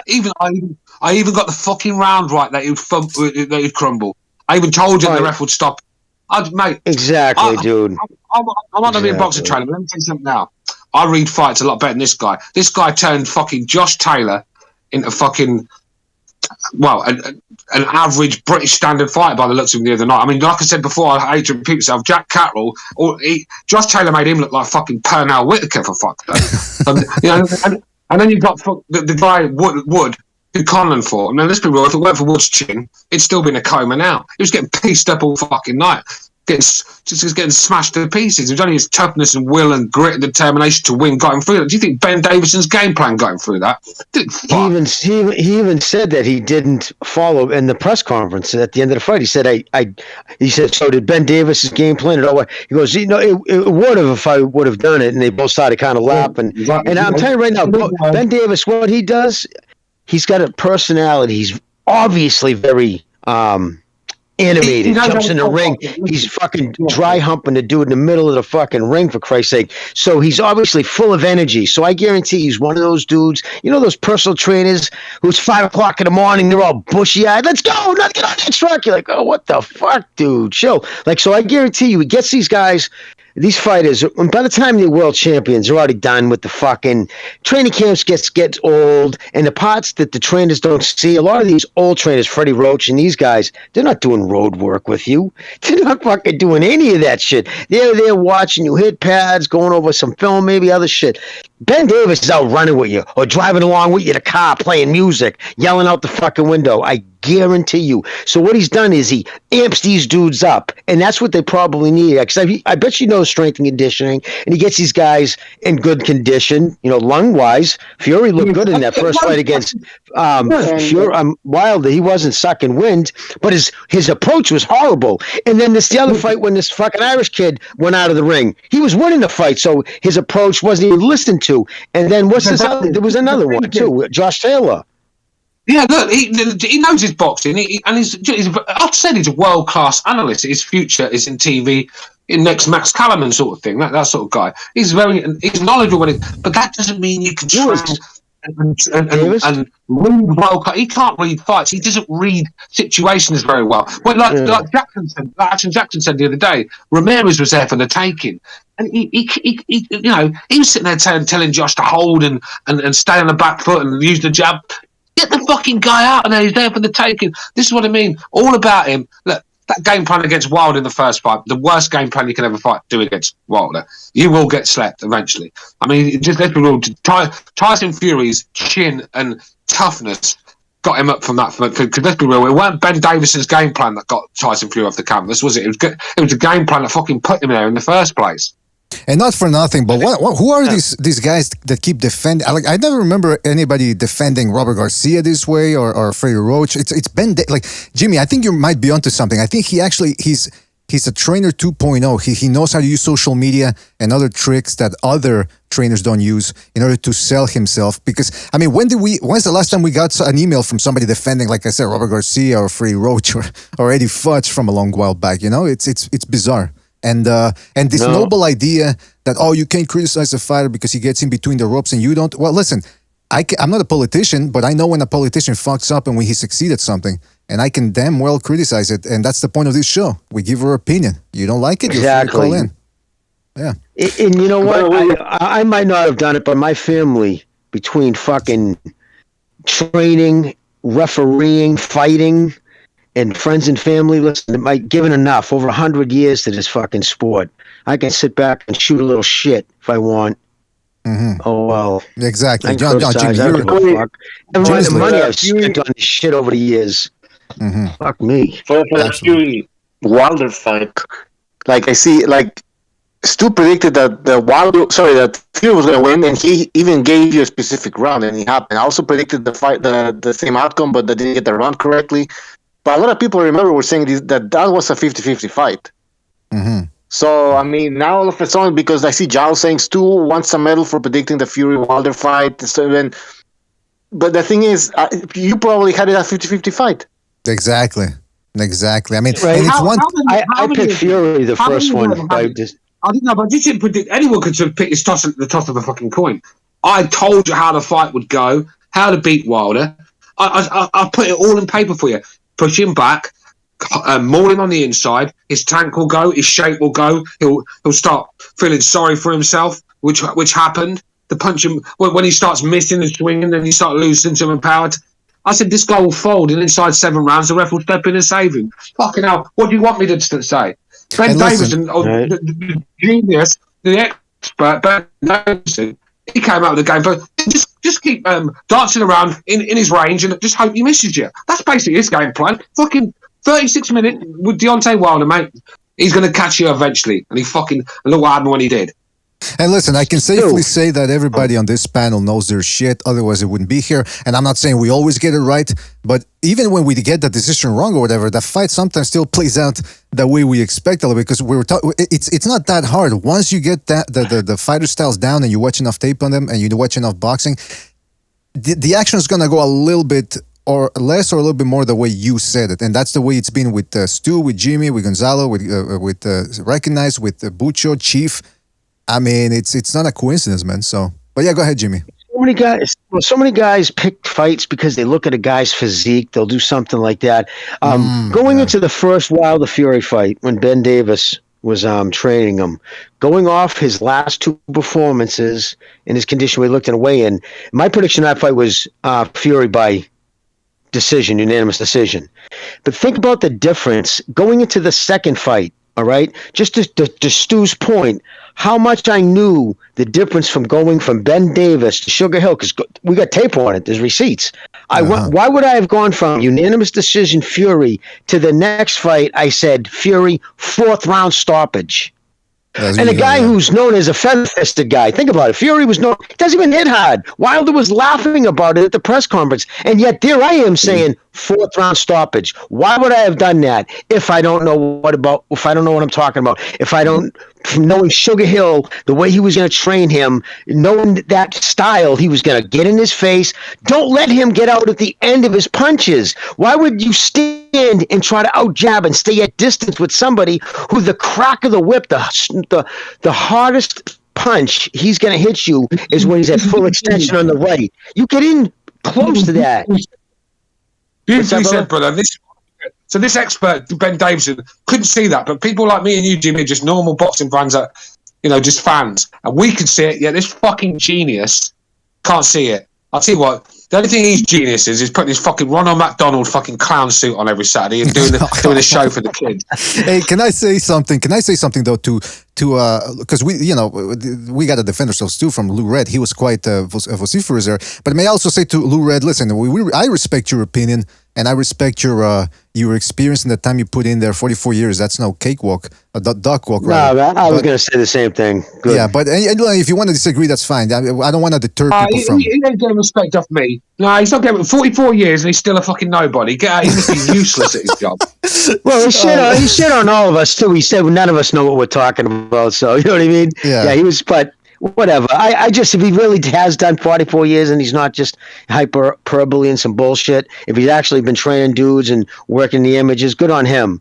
I respect him as giving a life to the game, but that's but it sounds odd that a dude who's been involved for 44 years would hear somebody like Stu and Gonzalez talk boxing and say they don't know what they're talking about. Yeah, that's the thing that got me. That makes me question the validity of this dude's claims. That's the thing that got me. 44 years in where? In Montana or something like that? Yeah. Detroit, he said. Well, that's the address. I used the Mr. BDA word on that one too. No way. No. Well, listen, you say the validity of his claim. Oh yeah, you did say that was a shout out to you, Mr. BDA. Thank you, Jimmy. Thank you. But hopefully he calls back in because I want to learn more about this Lou Red from Detroit, Michigan. All right. By the way, we got MMA champ calling back and don't forget to hit the like. 111, you're on the air. 111, what's on your mind? Yo, what's going on, BDA? Oh, now I hear you, man. I have a review Uh-huh. I also have a review too. I've been on hold for 6 minutes. This is very unprofessional, you know. And also, you know, I've been called a racial slur multiple times. But anyway, I want to say to Stu, listen, why are we blaming Ben Davison, right? With the with the Ramirez fight, he had a good game plan. With the Konsong fight, he had a good game plan. But now all of a sudden he doesn't. Like, come on, let's just blame Josh Taylor. Josh Taylor said he made the weight easy, and he said he made it good. So there's no excuses because Josh Taylor himself said he made the weight easy. So. Hold a minute, bro. I heard you on the other show having a go at Ben Davison a couple of fucking shows ago. You changed your tone, didn't you? You was having a go at the guy saying he was fucking useless like I did. Yes, but now I've opened my eyes. Okay? I've seen the light. I've seen the light. Please tell me what you've seen. Okay? Oh, man. What was Taylor supposed to say? Yeah, mate, it was the fucking worst camp in my life. I mean, what was he supposed to say in that situation? Come on, dude. Of course he fucking had no problem making the weight. But I want to say, Jimmy, though. Jimmy, let's, yes, brother. You know, I just want to say, you know, don't focus on that, you know, that old guy who's supposedly been on boxing, you know, who is paying for his food with food stamps. Come on, bro. You know, he's on Section 8, on welfare, you know, using EBT cards, bro. Don't focus on it, man. Come on, he's an old man, man. He looks like he's in about his. I mean, come on. He has life insurance, bro. Like, come on, bro. Well, listen, hey, anybody that's been in, bro. I'm having a hard time hearing MMA, so if I haven't responded to anything, that's why. I just wanted to say that. Don't focus too much. He said, "Don't focus too much on that." Lou Red, who wrote in, he said he's probably using food stamps and on Section 8. So that's what he's. That's what MMA. He's probably playing bingo right now. Come on. So, all right, MMA champ. Hey, by the way, MMA champ. Shout out to you and Felipe. Good job on the prediction league, and we want to remind people to get their predictions early. One more thing, VA. Yes. One more thing. With the Kambosos and Haney, listen, right? No way in Australia is Devin Haney going to take the fight with the fight being in Australia, because no way the judges are going to give him the fight and pot shotting and clinching. That's not going to win you a fight, especially in the fighter's hometown. Mm-hmm. You know, that's why Haney and Eddie Hearn been, you know, advocating for it to be in, you know, the United States, because they know that only the United States fighters, you know, really do that, and that's the only way he'll get, you know. But MMA, let me ask you something. MMA, let me ask you something, right? So, let me ask you something, dude. So if they say that if they decide to just pack it up and come to the United States, so if they have a referee from Italy, Paraguay, and Britain in the United States, and then when they're in Australia, they have a same thing from name the countries. The thing is, they're not going to have 3 judges from Australia. Home field advantage isn't the judge. It's a reflection of human emotion. Judges are humans. They sit there, they hear the crowd responding and rearing up to every jab. That's why you'll see a lot of it going the other way. I'm telling you, judges aren't going in there like from Italy saying, oh, fuck Kambosos, this is the country he lives in, I have to give it to him. It's another reason why these motherfuckers shouldn't be hearing the crowd. That would correct a lot of that shit right there, brother. Just wanted to say that. Listen. You saw what Pacquiao and Horn. How Pacquiao got robbed in Horn's hometown. So we know that can happen with Devin Haney. And I'm not even saying that, though. I'm just saying Haney's style is more prone for him to not get robbed. But, you know, it's going to be hard for him to win like that, fighting like that, especially in the fighter's hometown. You know, if everybody knows whether, you know, if it's not non-biased judges or not. If you're in a fighter's hometown, you come to stop them and put on like a great performance, right? But Haney's style is not like that. He's not stopping nobody. That's why I call him Charming Soft Haney. Come on, bro. All right, well, listen, we're going to be discussing that fight. Yeah, we're going to be discussing that fight more. All right, take it easy, MMA champ. Thank you for your call. Fire as always. Gotta give a shout out to my cousin Lalo, who just graduated from clown rodeo school. So shout out to him. It's a dangerous sport, but he loves it. And mucho orgullo. Por el orgullo de la familia, Lalo. Did he really? Yeah. Are you being serious? Shout out to Lalo. No shit, dude. Absolutely. What, dude, listen, those clowns, that's no fucking joke, dude. I saw an HBO special, not to go off a subject, but just a shout out to your cousin. I had no idea, right? I had no idea about so I was in shock what those fucking clowns, what they put themselves through, dude, to save those riders, those bull riders. It's crazy. Shout out to him. That takes stones, man. Huge stones. I wouldn't do it. Maybe Ben Davison has a future after all. There's a job for a clown, isn't there? Oh, come on. Hey, don't forget. Yeah, Lalo's listening, man. He's listening all the way there in Monterrey, Mexico. So shout out to Lalo. And he loves it, man. It's dangerous, but I don't even go watch him because my hands get sweaty. Yeah, my hands get sweaty. God bless you, brother. God bless you, man.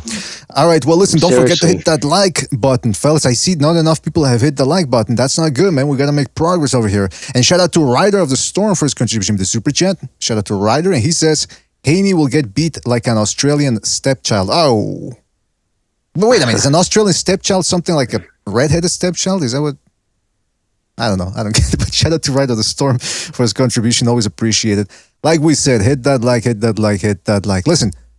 This show today. I don't think Haney's going to. Oh, sorry. No, go ahead. Man. Oh, no, I was talking to myself, dude, like an idiot. I thought it was on mute. What? But I'll say it out loud now. I mute. I don't think. I think fucking Kambosos is going to be amped up. I think he's going to bring it all in. Coming off that, his balls are huge right now. His confidence is through the roof. It's good if it's in Australia, which I really think it is, because why would he give up that advantage? He's the swinging dick. The belts are his. You know what I'm saying? Like he has all of them. So yeah, look, listen. This is the thing, right? These American fighters, they're too much in their comfort zones. It's like they don't need to go abroad. They should come to us. America's the place. No, you should be able to go anywhere in the world. Champion means you should be able to fight anywhere in the world and get it done. I mean, all the great American fighters have been over to England. I mean, Sugar Ray Robinson came into England a lot when he fought Randolph Turpin. Hagler come over to fought Minter. You had Mickey Ward fought there. Everybody fought there. Mike Tyson came over. You know, fucking Roy Jones. I mean, I'm not sure Roy Jones actually. I might be wrong with that one, but Joe McClellan did. That's for sure. We definitely know about that one. It's the sports originated from, for Christ's sakes. Well, you know, even Muhammad Ali came to fight for Henry Cooper as a young kid, man.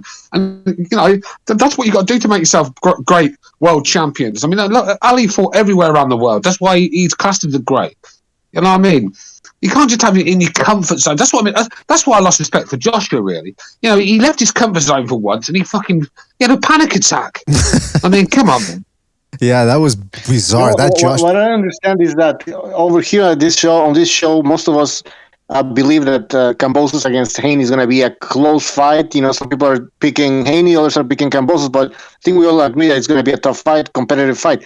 What I don't understand is these Haney fans, I think it's going to be a one-sided whooping. You know what I mean? Like, how the fuck? Like, seriously, man. Take note of everything they're saying, because after the fight, they're going to be switching their fucking stories, man. Uh-oh. Butcher's on the warpath already. Taking notes, man. Jeez Louise, that's not good. Butcher, man, he's got like a fucking cabinet. Metal cabinet, like a lawyer. He just keeps all that stuff in there and he pulls it out when you least expect it. I do the same thing, but in other areas. Shout out to Ed Perez. Butcher's like one of them fucking mafia lawyers, and he's always got something in his back pocket. Yeah, he's like Tom Hagen. I only represent one client. Yeah, Jimmy, you were going to say something?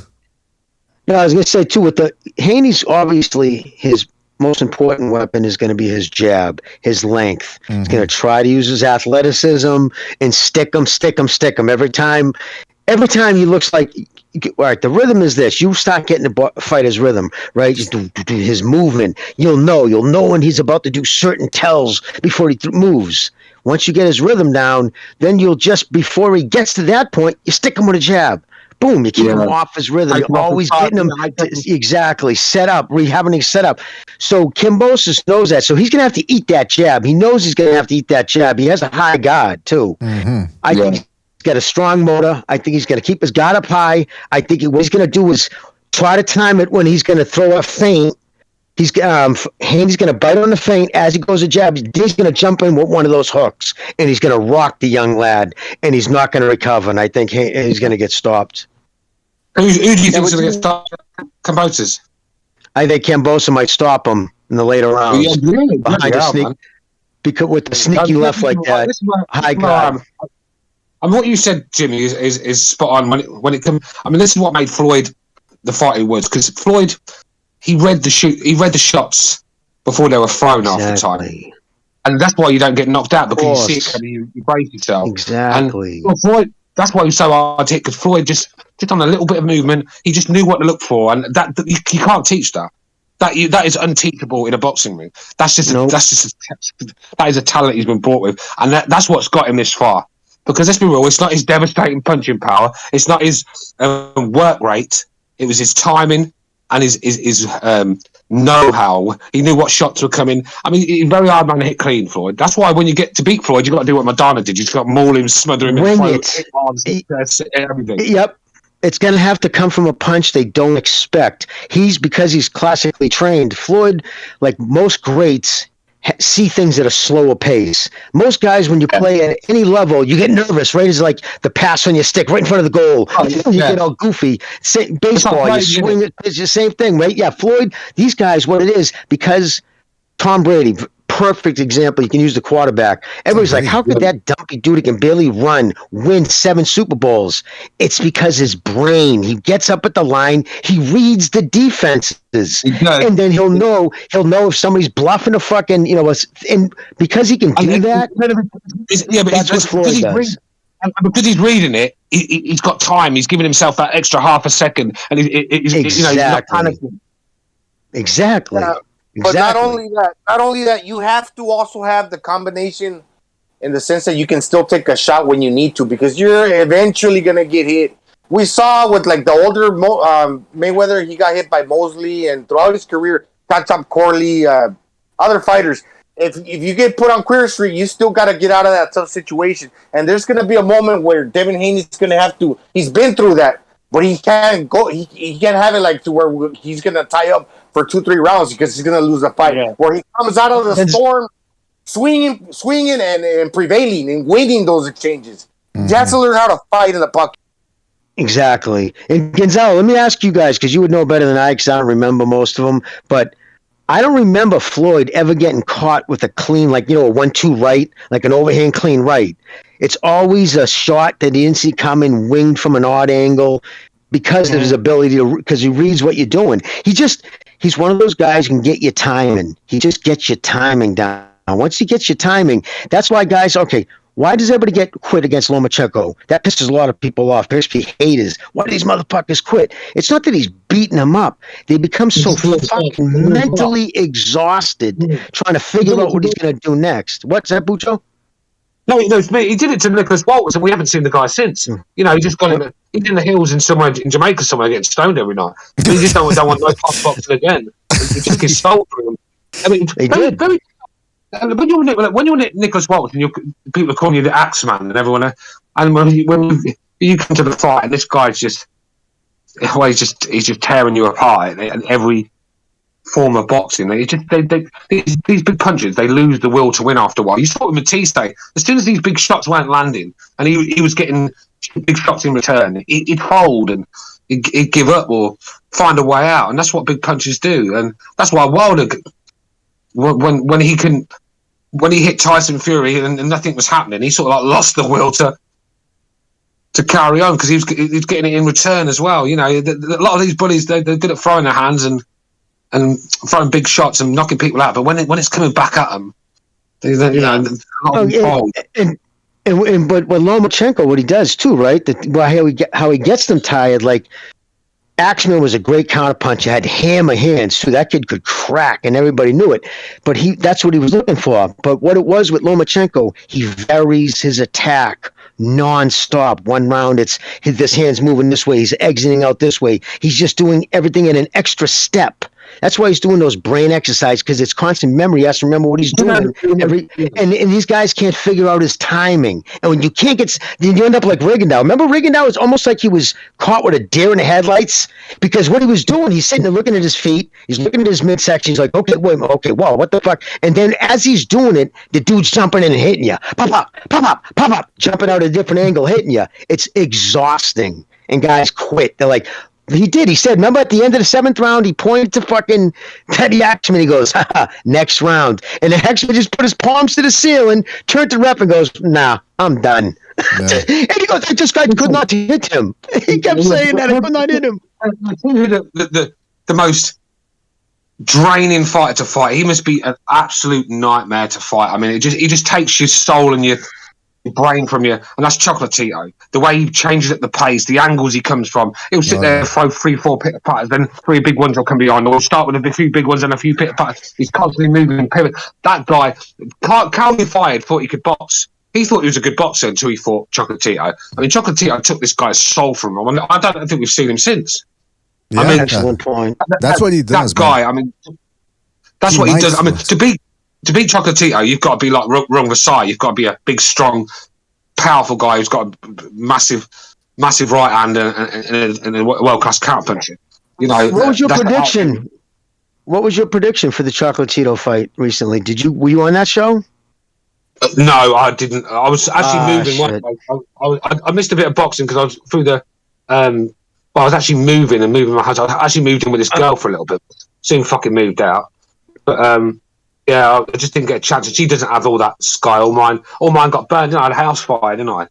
Yeah. Hey, by the way, Ratback's Trucking Company in the chat says this Haney Kambosos fight ain't happening. The way Bill spoke this morning, LDBC better start figuring out how to weasel their way out of this one. Kambosos knocks out Haney, and they know it. Oh well, hopefully you're wrong, Ratbacks. Hopefully the fight does come about in June. That's what they're saying. June is going to happen. And listen, yep.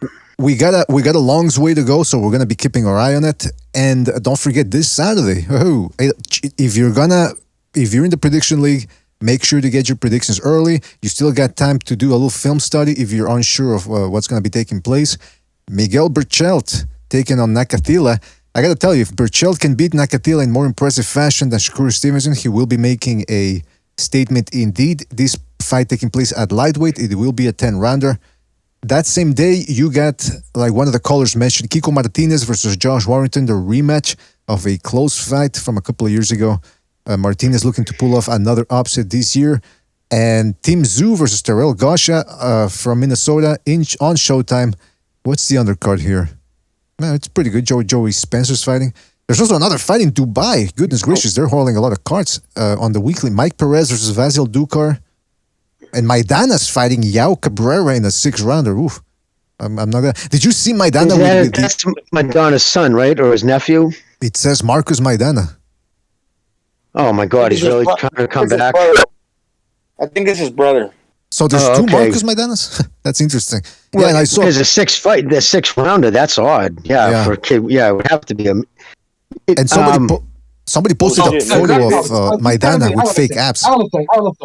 Please hang on a sec. You telling me someone called both their sons Marcus and Marcus? I mean, can they even be bothered to change one of their names? Come on, man. I think Evander Holyfield and Gary Russell. I actually heard Madonna was in. Training and looking in good shape for a comeback. So I wouldn't be surprised if it is him. I mean, I just don't. Yeah, I mean, why would anyone have two sons and name them the same? I just don't get that. No, okay. First of all, I have to interject.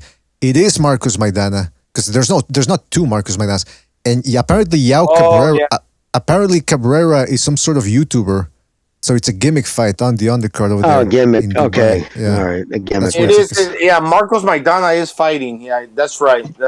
He's gonna be he's gonna have his big belly and stuff. You know, he's a crazy cowboy. But hey, listen, I wanted to say something. I hope I'm wrong. Oh, sorry. No, I was just gonna say I'm hoping I'm wrong on this because I like him as a fighter, but Berchelt, I don't think the 135, and I might be right. I'm hoping I'm wrong, but I'm having a sneaky feeling it was more than weight train. What was the problem when he took that beating? Yeah, I think you might be right, man. Yeah. I think he's I think he's aged. I think he grew old. Too many wars, took too many, and I didn't like the way he looked that night. It was more than weight trained, in my opinion. I'll be shocked if it wasn't. That's all I want to say on that. I mean, yeah, but Blake's out. I mean, he had a lot of people rate this guy. There's a lot of talk about Birch being the guy that could trouble Lomachenko. I believe some people were saying it could. I mean, he just didn't look himself that night. I mean, No, he didn't. You can usually tell when a fighter is weight drained because the effect, the punch, when they get shots land on them, you just see a different sort of effect. You know, like Liam Williams the other night when he fought Eubank. I mean, that was a guy that was, come on, man, he was getting hurt with jabs, and he wasn't just getting hurt. He was doing the fucking Gene Kelly, Freddie Stair, wasn't he? I mean, you know, he was getting rocked to his boots by, and let's be real, Eubank's it's not fucking Marvin Hagler we're talking about here, is it? You know, the guy's a half decent puncher at best, and he's rocking Williams up to his boots, and so that's the sort of things you see in a fight, like when Jamie McDonald fought Inouye. I mean, that guy, did you see him? He walked in the ring looking like fucking Edward Scissorhands. Just nothing left of me, dead at the weight, and nearly dead after the fucking fight as well when he got in that ring. Yeah, I think he slept in a coffin. He slept in a coffin that night. But listen, one last thing before we go. Fucking Marcos Maidana. Somebody posted this picture on the Discord. The one on the right. It looks like he's got ab implants, which is just bizarre. But I don't know if that's a vanity thing but yeah, they look weird, man. Yeah. StreamYard? What? Oh, you put it on a StreamYard? Screen sharing here on the Discord. I wish I could blow that picture up. I'm on my phone. I'm looking at it. So that's the newest one on the right? Supposedly, yeah. Like that's okay. Well, it looks like it's been airbrushed. Yeah, it could be the lighting too. They shadow. Yeah, when you have a tan, they use a shadow brush that brings out your abs. You might be doing that. I don't know. I'm just saying I can't tell if the picture's too small, but. Well, that's why now. See, Jimmy, there's certain muscles you can do an implant. You can't do abdominal implant. Or now you got the camera filters that can do all that without having to like physically do it, right? Yeah. Exactly. You could do that exactly with the filters. But yeah, there's certain muscles you can actually get implants, abdominals. They haven't got to that far in technology yet. Huh. I thought I saw some fat dude from England in like Big Brother or something, or was it Australia? It was a fat guy and he had what looked like, they said he had ab implants. He looked like he had a turtle shell on his front, but if you're saying it's not possible. Well, I don't know, man. But if you're saying it's not possible, I don't. Maybe they've said something recent. I know because it's too many. It works in too many different directions. Your ab minimum. It's they can do calves, butt implants. Knockout Ned in the chat shoulder says, caps. Jimmy, Knockout Ned in the chat says those aren't ab implants. He's a coke mule. Yeah, that would explain it. It's a fucking cocaine balloons in there. Well, listen, in any event, guys, we do have to go. Shout out to everybody who donated the super chat, everybody here on the panel as well, guys. Really appreciate you dropping by. It was a heck of a show, very entertaining. Don't forget to check out the prediction league. Get your predictions in. We got. Hey, by the way, Jimmy, there's a reason to watch that Maidana fight to see if the abs look natural or not. See, that's how they get you. Yeah, you got to watch the fight now. Yeah, fucking geniuses, man. All right, listen. So again, thanks to all of you guys, Jimmy, Gonzalo, Bucho, Stu, Chief was here as well. Shout out to all of you guys. Always appreciate your input and you being on the show. And everybody in the chat as well, everybody that called in. Gotta give you a big shout out to Eparokua, Lolo Forish, Virtuoso, HJ Eparokua. Who else? We got PG, The Quags, Arkham Inmate, Joker, PG, Smitty, The Blame Tricks, Black Lomachenko, John McSmith, Kenshiro. Shout out to Kenshiro. It's a guy named Mayweather Forever, Rapax Trucking Company. And if I missed anybody, guys, I have to go. We do have to go. So shout out to you guys. You guys know who you are. Always appreciate your input. Spread the BDA gospel. Hit the like on the way out. Don't forget. And we'll catch you next one, fellas. Take it easy. Thanks for watching. I'm disappointed in every one of you. I kiss you on the mouth. No, I'm not cool with that. I'm sorry. One more time. I'm disappointed in every one of you.